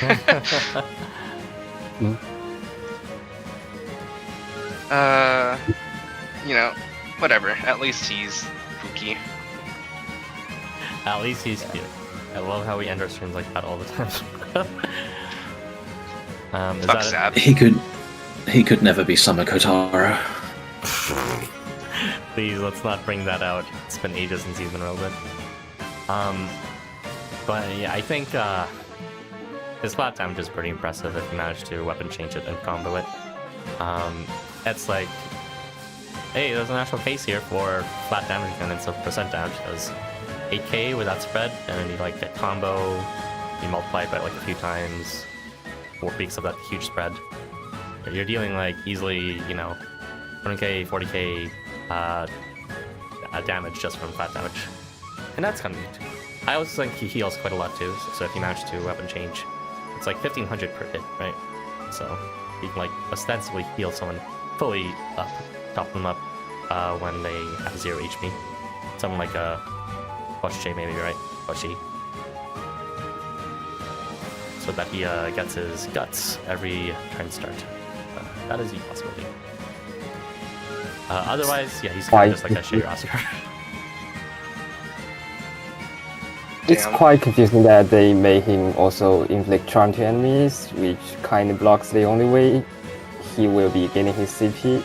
I think it should be like he largely depletes their HP, then he gets hits, getting charge attack ready for the next turn before the termination unalives those enemies. But he just give them charm, so which is I'm convinced kind it's of just like, contradictory to his other despite how attractive his charge is and how massive CP he gets when he's hit, that's like not part of his main gameplay loop. I'm guessing that's just like by design supposed to be like, you know, just in case charm fails, just in case, you know, you like he gets hit for some reason with 0 defense, then you may use your charge. Camely charge is actually a backup plan for survivability. I saw him be more aggressive, like he even made him for the column clearing quest for the first materials. So. Yeah, because the enemies have like, what, less than 10k HP. So like, if you're running 2 Cipactlis, you can actually just use them to clear the board with their basic attacks, and then they'll die to the dots, which is funny. But yeah, if you like switched the bonus units and like the farming stages for them, it'll probably be like a bit more conventional for most people, but I do like how they attempt to like show off, you know, ooh, this would-be column clear is actually good at defense too, and oh, this dogship low range unit can sometimes clear columns if we gimp the enemy's HP enough. You know, I hadn't actually given Cipactli a good look before this, because I didn't really bother to read the kits because I didn't care about the event. I have been misled as to Cipactli's capabilities then, because I didn't realize he was blow range because he always has Sphinx behind him on my setup, so he's always magic range, and I just assumed, oh, he must have good range, or you know, his range must be fine. And you know that's why he's suddenly nuking the entire, nuke air quotes, the entire board. If you want to charm the entire board, you're gonna have to use Taromaiti, not Cipactli. But yeah, it's like, I mean, the farm quest is easy anyway. But yeah, I guess he's been getting propped up by Sphinx, which I think Sphinx is a 10% no matter what variant you use of him on the first drop quest. So. Just use Sphinx base and prop up Cipactli. Yikes. Yeah, I pulled Sphinx's variant, so that's not really a possibility for me. But yeah, up and change merchant. Woo-hoo. No, I mean his variant is 10% on the first one. I'm pretty sure. Yeah. First. I remember arguing with or talking with Harvey about this, but oh right, yeah. The variants do not have 20% on the opposite one, so, or you know, 30%, 20%, whatever. Yeah. So he's actually only 10%, so you can just use Sphinx Yeah, the bonuses are a bit base. nicer this time around. Yeah, but I don't want to look at Sphinx, so that's the issue. Or at least I don't want to look at his base form. Just go by sound cues and muscle memory so you don't have to look. Okay, awesome. Yeah, I didn't clock that like charm goes against like the CP game thing. That's actually kind of tragic. You didn't even know it was the most obvious thing. I No, remember, no, I was too too mad about. I saw the chart, I was like, really? Because like it's low rate, but I was still too goes off, mad right? about.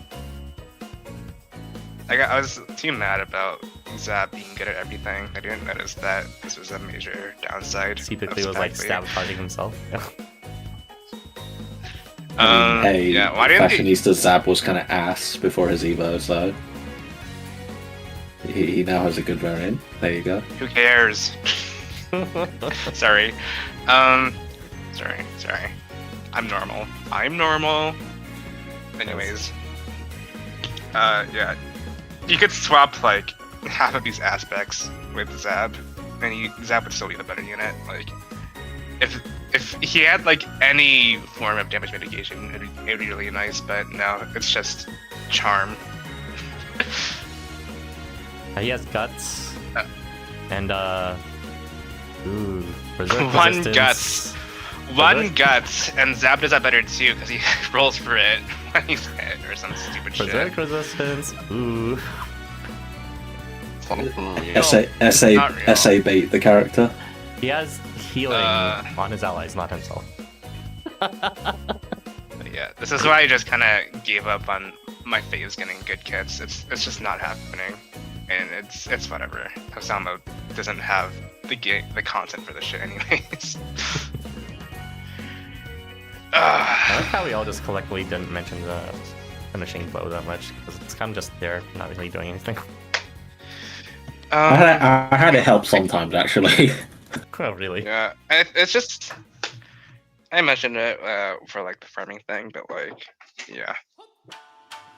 Yeah, that was before I realized that I placed my unit in a poor order, and then when I corrected it, getting consistent 3-time clears. But on one of my previous clears, I did end up missing some of the units, but they were so low health that they just died on their turn. As they should. Cipactli is better than Zabaniyya. You heard it here first, folks.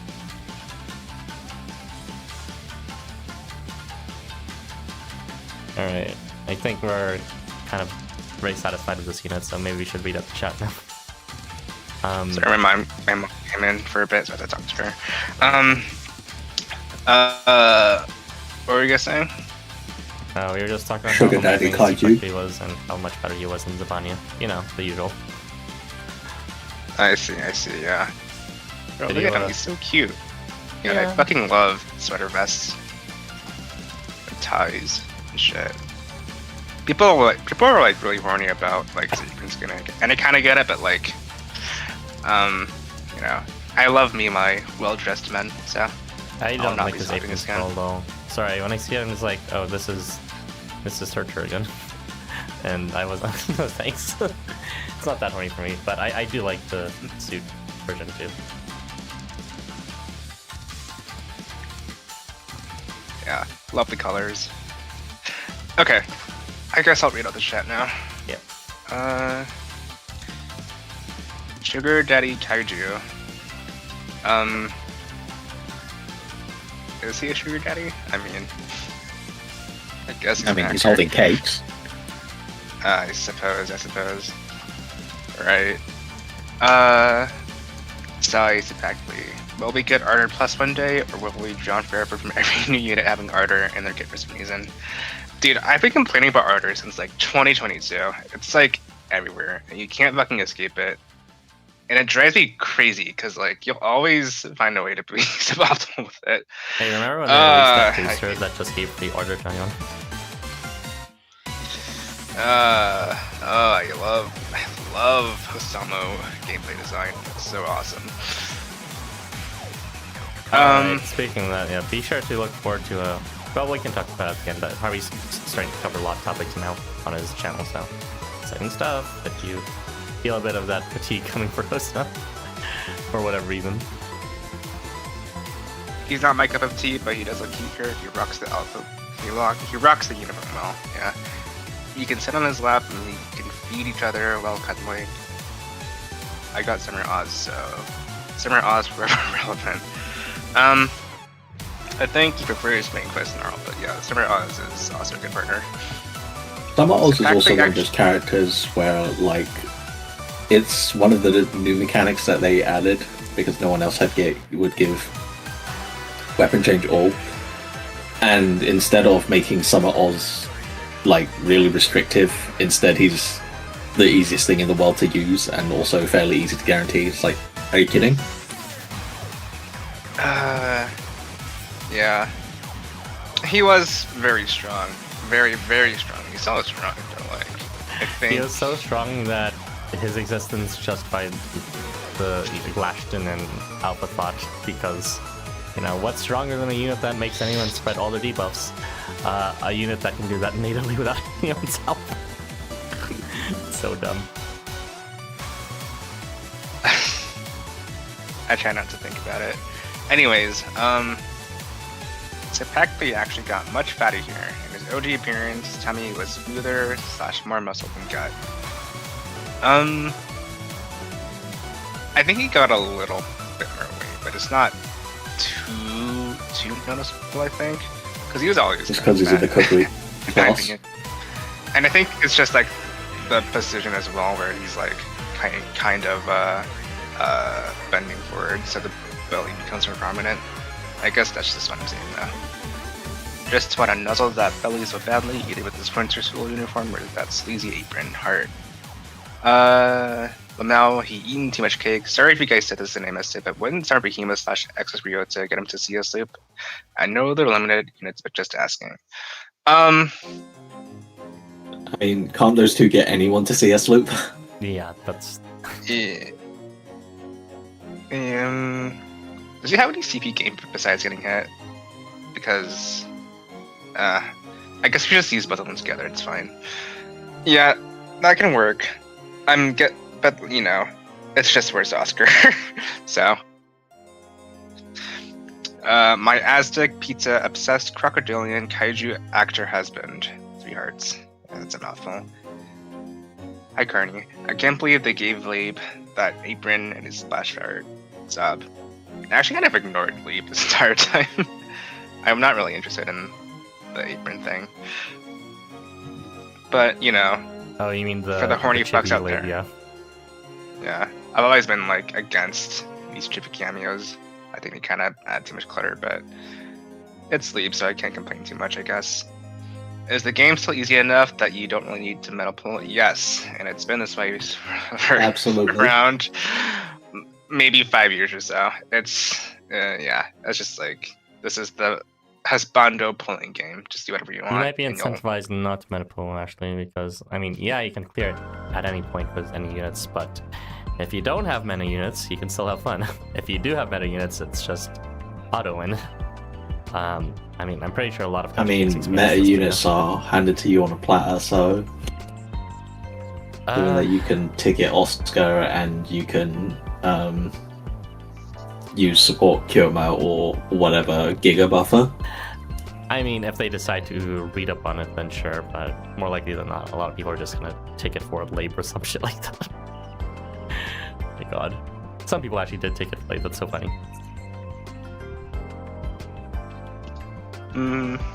Good for them. I hope they enjoy their chopped ass Evo. Their 70% stigma on left and right spread. Only true meta is resource farming? Yeah. Yeah. I don't bring it up as often as I should, but it's gonna dampen the whole stream if I just say that for every unit, so we'll just leave it at that. Alright, we're gonna close out the stream now. Thank you for reading the chat, Harvey. So, that is it for this discussion. Hope you guys enjoyed it, and thank you again for the gang here today, Carni, Harvey, and Zalgus for reuniting with me in this seminal stream. If you have any thoughts on this event, or the music, or the units overall, or the ARs, or anything in particular, even including the past 6 months where we are on hiatus, including past banners and units, if you do want to talk about it, now's your chance.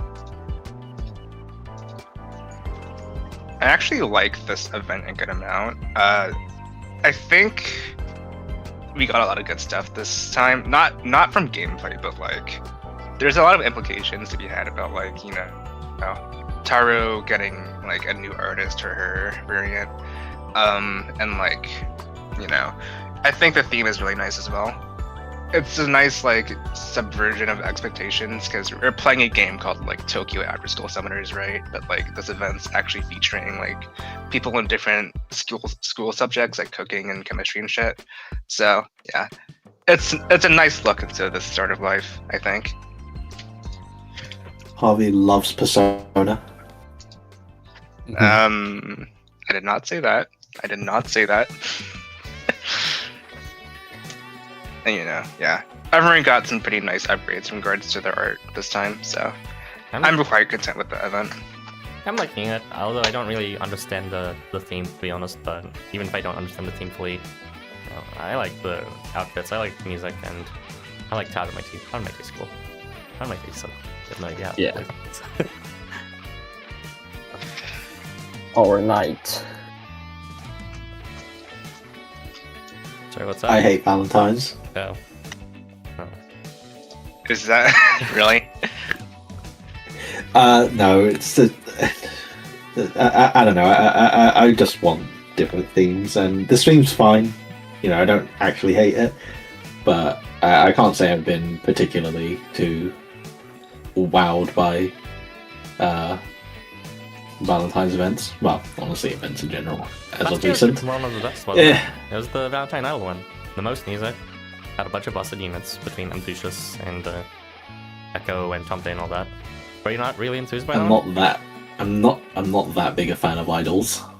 Oh. Well, I thought the music was nice anyways, but I kind of get where he's coming from. For me, it's just Christmas, though. Christmas is just always so fucking bland, in my opinion. I think they should remove these holiday events.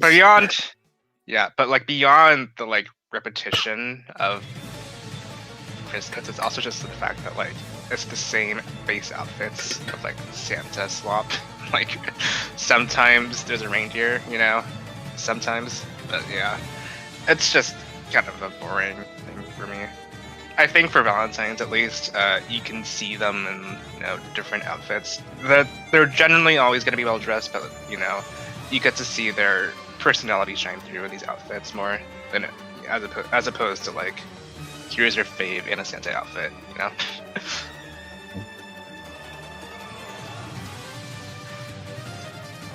Yeah, I am kind of only okayish with both types of events. I'm not really partial to either. This one is fine. Last year's I think I like better with Idol. I think I might dislike Christmas a bit more, but I can't hate it too much because Churong was released in one of them. Also, I was a big fan of Oedo's theme, for sure. So that was cool. Oedo's so good they had to make it twice with the last one. They also just have good units. Horse is hella underrated, I swear to God. Everyone slept on him, but he's like a forcer that just binds everyone as infinite defense. I don't know. Maybe it's just me. I thought we all agreed he was very strong, though. Well, everyone agreed then, but then no one ever talks about him after his wing. Right? When was the last time you've ever heard someone say, "Oh yeah, bring Horus"? So they just me at this point. Well, because the prevailing meme is Enigma. Well, Kyoma, but Enigma also these days. I guess probably Takamaru's added, but I haven't seen that myself. I don't even want to talk about Valentine or Christmas. I'm surprised none of you wanted to talk about the past events we missed. But yeah, A Japan sucks. Jagannath also kind of sucks. There you go. I'm trying to remember right now. Did we skipped over? We skipped over from Tropical Burn up until New Year's, which was Eat Japan and Washington and all that. So we missed Cinderella, Right, the fun unit. Cinderella was a really cool unit. I'm glad she existed. We never even got a chance to talk about Fenching. Cinderella is fucking insane. Good lord, what is that kit for welfare? Hello? She's just unlocked an entire category of gameplay that didn't exist before. That was only just a shitty countdown meme. But then she actually made it actually usable for farming. She kind of adjacently reminded me of that one Honkai unit, Kafka or whatever. Kafka. Yeah. Who took advantage of triggering debuffs immediately. It's kind of adjacent to that, but yeah. Now dots are no longer this useless thing that just slows down the game that you have to wait to turn for. And units are making good use of it between. Well, not sure about Cipactli, kind of as you guys are saying, but Cinderella and Kushi and what's it called? There's one other unit that really takes advantage of it, wasn't there? Maybe Tendalos. Those units really take good advantage of countdown. Yeah, Bobot. she unironically has the strength of a 5-star kit, in my opinion. So getting this shit on a welfare is whoa. Sure. I mean, I'll take it. I'm not gonna complain, but yeah. She might actually be the best welfare now, to be honest. She's so good. But it's very niche, to be honest. That's very good niche. Yeah. Right. Samurai Yuma, right. So that variant is just like another pile on like the reasons of why I don't expect anything from my faves when it comes to gameplay. So like then like you know, You have to Cipactli remind me, I was like, it's really? Like, column clearing unit that you have to move? I was like, there's no way this unit at least has a 5-star. And then lo and behold, or that dumpster fire was. He does more damage than Zap variant. Woohoo! We won. We won, gamers. God damn it. I think Carni told me about Cinderella actually caused controversy in the Chinese Housamo. I'll just call it out here since you've been quiet, Carni, but yeah, he's apparently there's this thing where a bunch of people hated Cinderella's release. Oh, the gay gacha community, you gotta love them. People hate her. Why? Because it's a female character, something very old design, like old woman, something like that. Yeah, they're just saying, who does this appeal to, right? And it's just... I find her pretty cool though. I really like her design. Do some fan art of her, also with the red hood. They are pretty cute. Oh yeah, I mean, I'm not even talking about like her design itself. You're just talking about her kid. Yeah, it's a real good in life when it's released this like old hag as a character while making her look cool too. Yeah, she's cool, but when I saw her preview pop up in like the data mining channel, and it was just like her face in the banner, I got jump scared because I thought it was like some dude in drag, and he looked like that. But yeah, knowing that it's an actual grandma is nice. What was I gonna say? Chat's asking, what's our favorite type of event? Summer, Halloween, etc. For me, I think Valentine's has like a pretty consistent track record of like having themes that I enjoy and outfits that I like. Like, you know, I think my favorite event in this game so far was like Valentine Fantasy. You know, just because you know anything that's inspired by D&D is gonna be hype as hell or whatever. And the alt outfits for that event are really nice in my opinion. And I guess like, you know, whenever they do it, I guess the non-seasonal type stuff like night clothes is always nice to have. Unfortunately, they don't do that often anymore, but you know, it is what it is. Yeah, I think I'd probably say the non-seasonal stuff is the ones that I prefer, but if I had to pick a seasonal one, it'd probably be Halloween. Because I guess I just prefer the variety of fantasy outfits that they often have for costumes. I prefer it over to like I guess the more mundane stuff that often shows up in Valentine's. But yeah. For me, my favorites. Honestly, I don't really have a seasonal favorite. Like, I just like really well-written stories, and that can either be seasonal or not seasonal. Like, Night Clothes is up there. I think Halloween Police might actually be my favorite, though. That was like the best release I've ever seen in that game. It's just so good. Sorry, but guys, you need to read it if you haven't read it already. Speak. Yeah, with all the characters actually doing shit and not just being episodic like fucking Fashionista or some garbage like that. Damn. Oh yeah, summer events probably suck the most. Yeah. Okay, yeah. I think for me, I really dislike summer.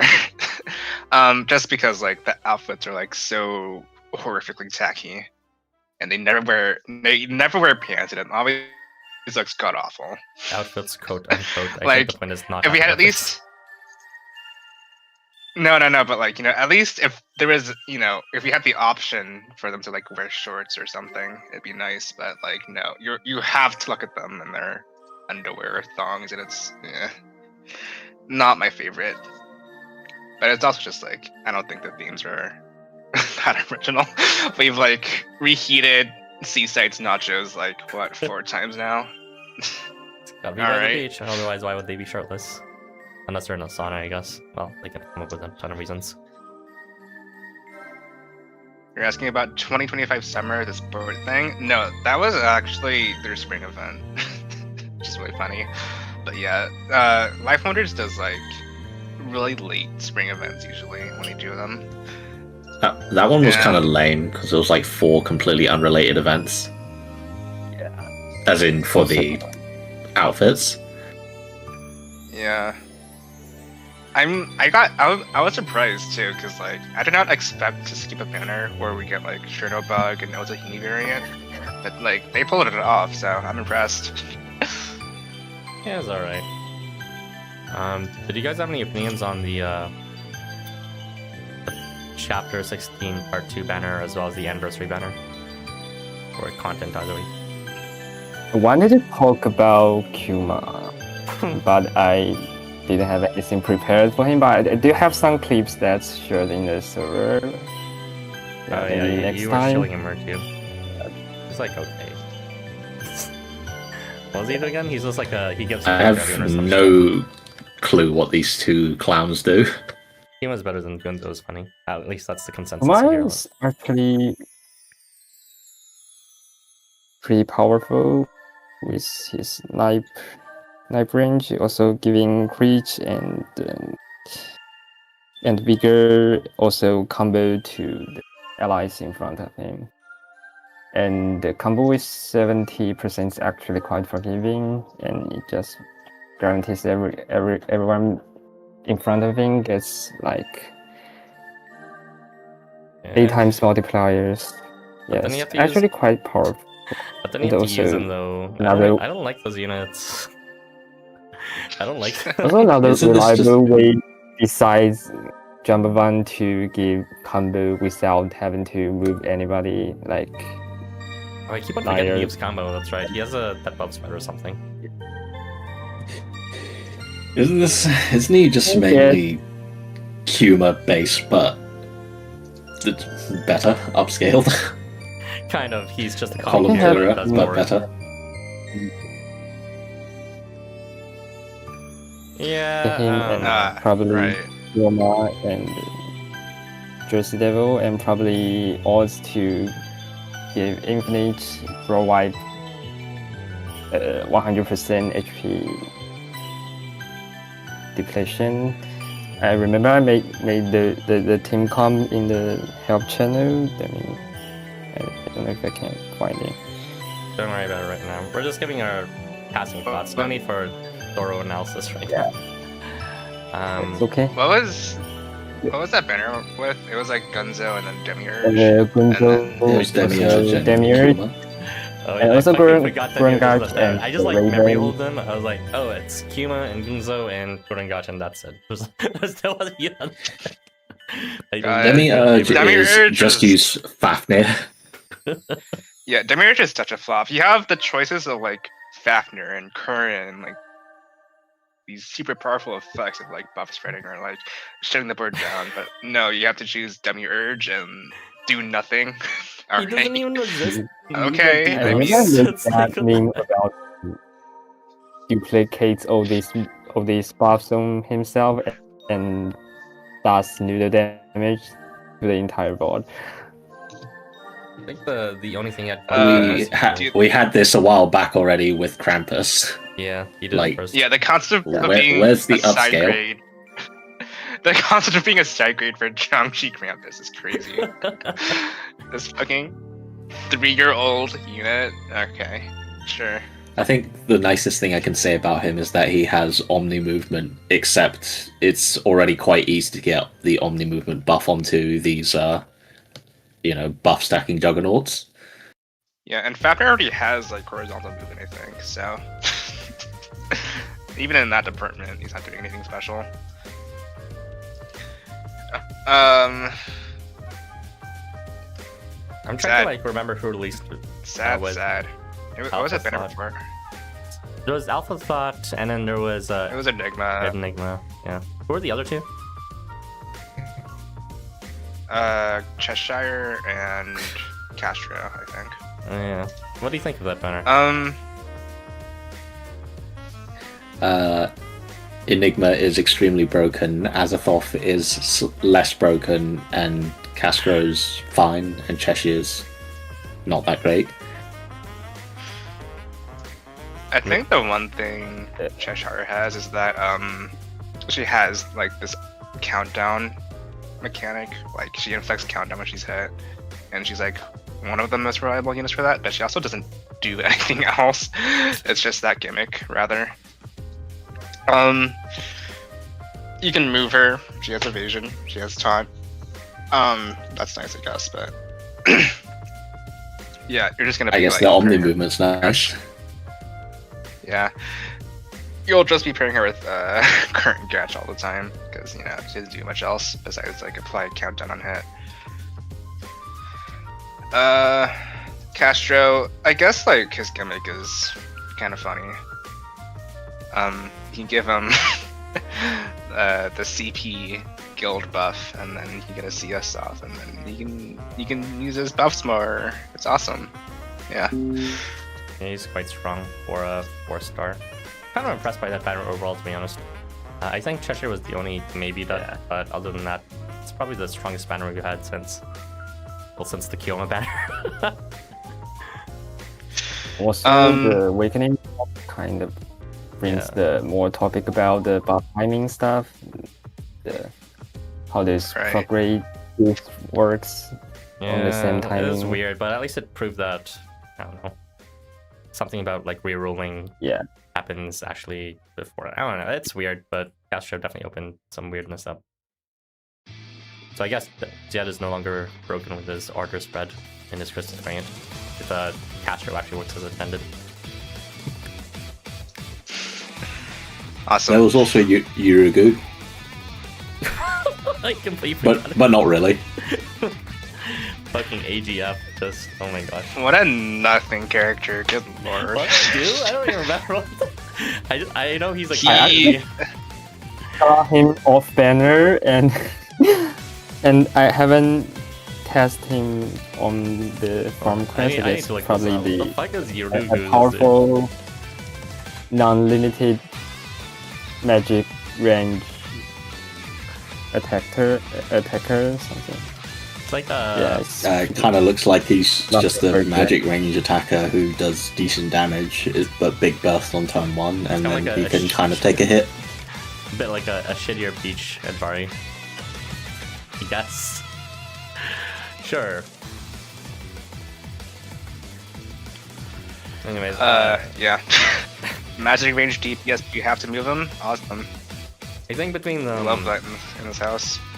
between Cinderella as well as the Part 2 banner that had Alpha Thought and Enigma, also the Nearest banner, those were probably the best ones, but I do think the rest of the Hot Tropical banner was kind of mid, as well as like the fuck was even Christmas? Oh my gosh, they did Eagle Nocturne. It was Jen. Which is pretty fun. Wasn't like Jin the best Jin in banner, and it was just like he just had to get hit or something. Like whatever. Is it? Yeah, it's reverse jersey Remember? double, kind of. Maybe the rest are pretty lame. It was a pretty mediocre banner. At least Jin got to shine by doing absolutely nothing. So he no longer ends up being like the joke. Man, I hate Christmas. I really don't like Christmas. Baphomet was on it, but, and yeah. this therefore downscales the banner. Somehow Baphomet was even worse than her base version. I don't know if I go that far, but yeah, Christmas is just kind of a nothing event. It just existed to like drain my stone strike because I liked Eagle Knock, and I wanted to support Jen because the Triton stands are like rabid at this time of year. And they see the opposition get anything. It's almost like a metaphorical middle finger. It's like, oh, it's your favorite. Like, ooh, Stinky Jin. Ooh, poo poo, Eagle Nook. Look at these kids. Yum yum. And then immediately after they release these New Year units that are just like hyper busted. It's like, aren't you glad you pulled on the Well, negotiation? not A-Japan. Not I-Japan, but, A-Japan, bonus whatever. 5 stars, yeah. Which was like unprecedented for a New Year's banner, to be honest. That fucking Reddit post where they're comparing Age Japan with Carbuncle, and they're like talking about like, like okay, sure. Is this called a mid-off? Race to the bottom. It was like really funny to look at because they were talking about like power creep, but like to be honest, we're just kind of doing. The Oh same yes, now that you said that, I vaguely recall that, and I read that, and I was like, "Dude, what are you talking about? Do you see the two people he's standing next to?" That is a take of all time. Yeah. Yeah, I don't really take I don't take Reddit theory crafters seriously for this reason. Oh my lord. But yeah, I hope you guys enjoyed this brief overall review of the several banners that we missed. We didn't talk about a lot of specific characters, but there's not much to miss about them, to be honest. Or they're calling your raccoon soda handsome. Your response. Yeah, Carni here, our new guest, has drawn it, so thank you, Carni. He also drew Harvey something recently. It'll be up to him if he wants to share it on his next stream. But you know, I might as well close this off the stream by talking about a few like things like that. So yes, point one, Harvey is, now that Liber here has been translated, Harvey has joined up with Koshchei as well as the Housamo English archives, known by Arki in other servers, to create a tier list for the unit. So if you guys are kind of on the fence of, you know, trying to join the law community and don't understand how units work, please give his channel a visit and check out his tier list stream, which is still ongoing. He's most likely going to be releasing the next and possibly final stream next weekend. If you want to correct that, you can now. Yeah, it'll most likely be the last part. But it won't be. I don't think it'll be the last stream though. I'll just have to figure out like what I want to do with the law content moving forward. But I might do other streams in the future. Curry style videos. You can do what he does, but better, more accurate. I'm not gonna say anything more, otherwise I might be called out for slander, but yeah. Alright, well, yeah, I'm excited to see how Harvey's channel develops. I'll be sure to share on a post next time he streams, because I forgot to the previous few times, but yeah, part 5 is coming up next weekend. And point number 2, just a brief summary of, you know, why I disconnected for those who don't know, my computer, I mean, for those who are following me, you saw on live stream that my computer broke down and like the stream shut down, and it's been a hectic 6 months since then. I managed to get my setup working again thanks to the help of Zalgus as well as Harvey with regards to getting certain programs back up and with restoring my data and just getting my computer back up. So these guys are not just discussion partners to me, and they're not just server mates. They've also been like the lifeboat, or what do you call it? Those rings that you throw in to save people, lifesavers, yeah, during hectic times. So thanks, guys. Really appreciate it. No problem, Bob. Yeah. And as for part 3, I guess to describe the continuation of this channel, I do not have any current plans right now to resume making the video analysis format as well as the short format that is paired up with it. And I don't have any current plans to do story playthroughs anymore. For now, we'll just be resuming these discussion streams. And I don't think I'll be resuming them for all, like, for example, I'm kind of just thinking of just doing it for these events instead of like these, you know, random CS Evo releases. Whatever. We got that. We didn't even talk about that fucking CS Evo batch that we received last time. Absolute trash. I mean, it was better than the first batch. Some of the things were actually semi-useful, but even if it didn't actually elevate the kits. Are they? Maybe. I don't know. Duo gives prayer to his allies now, but not himself, who needs it the most. Oh my god. I don't know what, like, CS Evos is such a good in principle, but then they fucking cook nothing with it. I don't know. But yeah, don't expect any sort They of. need to be done like in Because- tandem. Actual skivos. They actually do. You cannot be passing this off as serious content, and then like we're only being rewarded with a shit Evo as well as like a few what's it called certs or something. I don't even know whether they're rewarding us with it. But yeah, those are I guess all my discussion points. Things are slowly stabilizing for me, so maybe things will look good in the future. I wouldn't count it. But for those that have been supporting me all this time and looking forward to it, I've heard your voices, so thank you so much for reminding me that the work that we've been doing has been well valued, and it's definitely put in some gusto and motivation for the stream to come back. So thank you everyone for supporting us. Alright, those are all my thoughts. Is there anything else you guys want to say before I close out the stream, or do you want to read up the chat or something? Up to you guys. It's called a life preserver. The life preserver, that's good. Thank you. I mean, lifesaver is still accurate. I think. That's what the candy's named after. Oh yeah. Yeah, lifesaver is more intuitive. Yeah. Just really Alright. glad you are finally back for streaming. Thank you. Yeah. Hmm. I didn't think Alright. people would miss me that I much. think someone like. I think you are like the only, major content creator for this game, so that makes sense. Wow. Oh, Everyone else was like kind of jump Barra ship. Sen. nah. Does he still do content? He does the same content. No, he just- doesn't, because I haven't seen any in my Oh, thing. does he not? That's actually sad. I haven't seen it. I have seen Milk Hosamo's farming clears, I think. Yeah, Milk's just like a pretty consistent channel. He just like posts everything. Still waiting for his next shitpost video.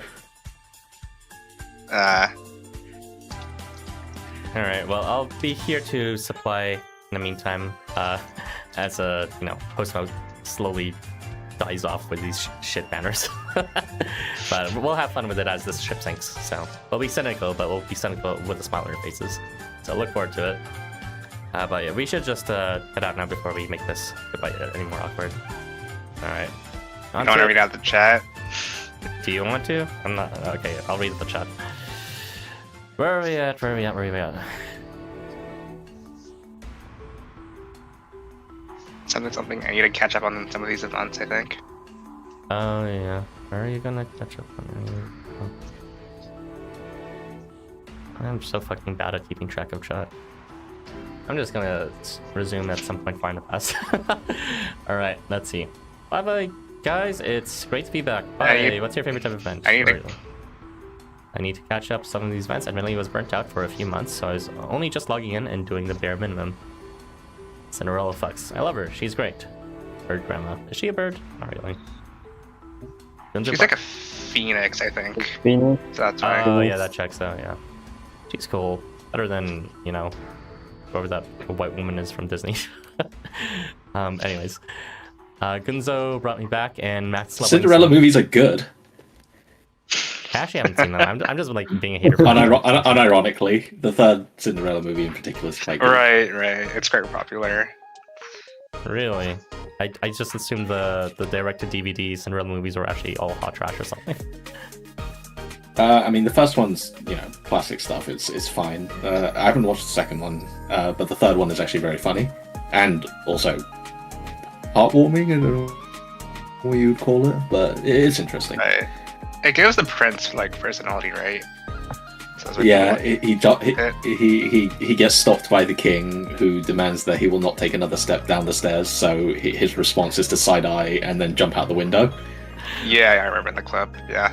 What is this hidden Cinderella lore that you guys are sharing something? Oh man. I don't know. You gotta lock in. I randomly saw it in my related a long time ago, and it was funny.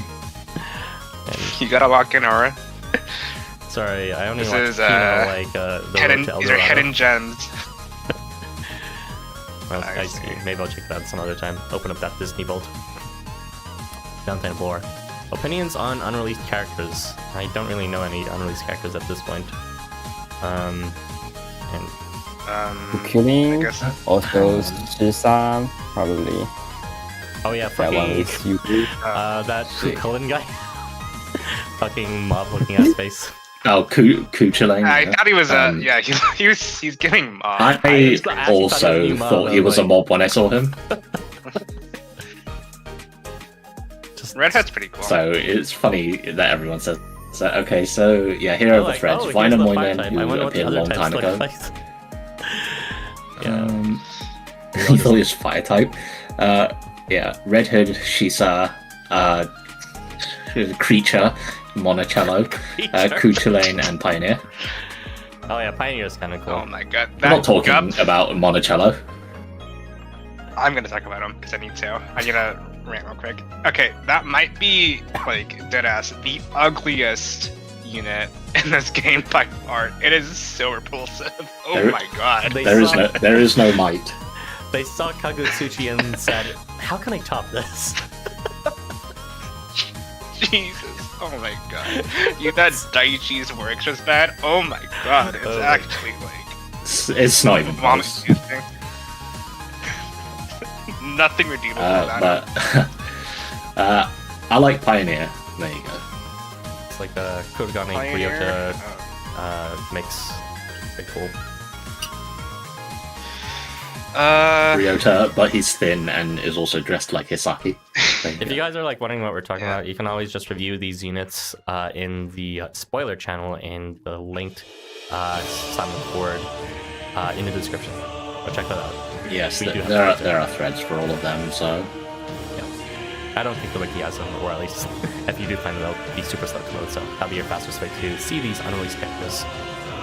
Overall, except for that booger eater, good vibes overall. Well, maybe not for Kukulin, but whatever. I don't mind him, but I think his hair's kind of ugly. He exists. He's not as atrocious as the Gup, but you know that's a very, I very mean, low they'd bar. have to try very hard for that. Yeah, I kind Guys. of want to pull Shisa. He's kind of cute. He's quite reminiscent of like Shisa. Oh yeah, that's Like the that. red Agio guy. Yeah, Yeah, The one with Yo's blue. grandfather, X-Spy. he's pretty cool. I don't know. Well, he's I wonder if she's fucking related just like a. with We didn't even talk about them. I know a lot of people were looking forward to that tiger guy released on Christmas. The crowd went wild when he released. 'cause Oh, of the shit. Jagannath? Yeah, Oh, Jagannath. Because his kit sucks. It really Yeah, it's does. because one, his kit was mid, and two, it's a fuck-ass Christmas event where they reheated Oito's nachos, so... He's just running around. And also he's a 4-star, so all the hype just kind of died. it just completely tanked. Because everyone was excited for him as much as they were excited for that other unreleased guy. Forgot Red Hood? which one? Red Hood? Red Skull Record. Yeah, Red Hood. He's the only unreleased guy who I would think who has any semblance of type. Maybe. It's been hot Yeah, minute for me. the wolf with the X, I think. Yeah. Oh yeah, him. Yeah, he's Uh, a red hood. That's what he said. I said red head, right? He's gonna be mid too. Just watch. Just like fucking red Accio. It's gonna happen. He's gonna be new semester 5-star gem. He's gonna be the Jersey Devil Surely. upscale that we've all been waiting for. No Targlio. And it definitely will not be the fucking Gup unit. He's in the same faction as him. No siree. Let's go. Up 5-star. That's not. I mean, that means there's less chance that you pull I him. hate Gup. I hate Gup so much. Him and his goddamn ears, dude. Oh my god. It's just funny. I don't know. Alright, we're moving on. Like, I'm going off memory from these units, and a lot of these people are not even gonna look at the channel to see these images. So let's not string them any further. Does anyone remember the 2025 summer? It was a sports thing, but I have to search it up. It was a sports festival. It featured Shot in the Book as well as Igir, and it was kind of an event of all time. They're decent. They're more focused than the Odyssey banner, anyways. I don't know. Yeah. They're kind of That was the spring event though. The two summer banners were the pirate one and the summer Shenong one. Yeah, there you go. Didn't realize. Summer They Shenron was funny. also sucked. Yeah, kind of. What deck did we get for summer last year? I'm blanking. Well, you just heard from Harvey, so I'm not going to repeat that. Why is Arathun's Raccoon Sona so handsome? It's because Carni is an amazing multi-talented person who also does art on the side, even though that's not his main thing. So, very cool guy. Is it a raccoon? I thought it was a dog. It's apparently Carni drew this Sona, this fan art, without realizing it was based off of the leaked pet OCs that Kudochi drew. So, Yeah, I thought I it see. was corgi, but I guess raccoon is also. I don't know. I think it's supposed to be a Pomeranian. It looks good. But I don't know. They all kind of suit Aaron. Yeah, he's Yeah. good. Alright, I like it. It gives you more trait freedom. Let's see. Why did we get like 2 separate summer events last year? The pirate event was so forgettable. I like the music at least. It was giving Pirates of the Caribbean. But yeah, the units themselves, what were they? It was like Albertish and Yeah. Ashigat and we actually did. That was our last stream before this died. So. Citri and Wolf and someone. And I remember the energy was What like a terrible fucking banner. Our energy during that stream was like in the core of the earth, below the floor. That's so funny. Because it was like, Dude, unlike sports festival where they're kind of like whatever, but at least they're focused. It was like they're all just skirmishers. It was just like an entire skirmisher banner. They kind of did in the middle of the road everything, but not really anything exceptional. And I think Hermes was the most exciting one, which is pretty sad.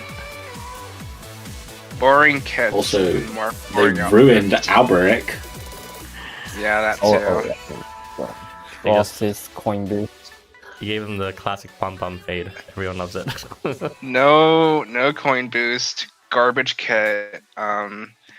The fucking bomb syndrome where he has like the half abs. Oh my god.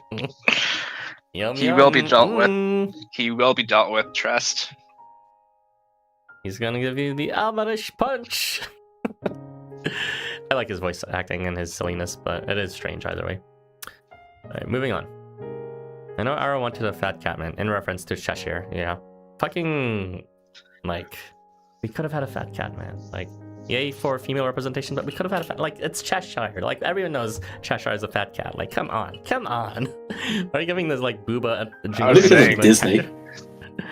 What? I was saying then they were fucking accusing me of being misogynistic, but it's like, dude, we have like so many actual like references for females that you don't need to gender bend people for this. Like, I'm sorry, but Yeah, it's like, we got it for the original Disney. I'm about to be a little was disappointed. that. We got it for what's it called, the live action remake, which was also a fat cat, and Big the cat from Sonic is not too far removed from Cheshire. So just saying, man, like easy pickings right there. And we also, well, maybe part of the reason they didn't release it is because they already released a fat cat in Liver Hero, that purple ball guy. But nice, Bagel. Bagel. Oh, Bagel. yeah, Bagel, I guess. He's not the same though. He's like some creature. So sad. Alright, moving on before I spiral into more depression. Don't we normally get 2 summer banners? I'm pretty sure we do. That being said, I can recall a pirate event. Yeah, there are 2 summer events were Odyssey as well as the Hot Tropical Burn or whatever it was with Cinderella. They're both mostly forgettable for the overall units, but Cinderella was a peak point of it at least. I don't know. Odyssey was just so bad that I decided to kill my channel thereafter. Alright, let's see. Yurugu's design was cool at least. Well, yeah, if you like it, that's good on you. It's just nice to have you back around. Thanks, Omni. Thank you for your support and, for hyping up my comeback all this time. What's it called? I try not to linger on the fact that I'm supposedly the most popular host YouTuber. I think that's just something I try to tell myself in order to motivate myself, but it seems that there's a lot of other people of that opinion, so I will take that home back up, I guess, and keep on making content for you guys. And we'll have lots of fun in the future. But yeah, that's it for all the comments. Alright, if that's it for everyone, then let's just say our goodbyes. Alright, on 3, everyone. 1, 2, 3. Bye! Bye. Bye.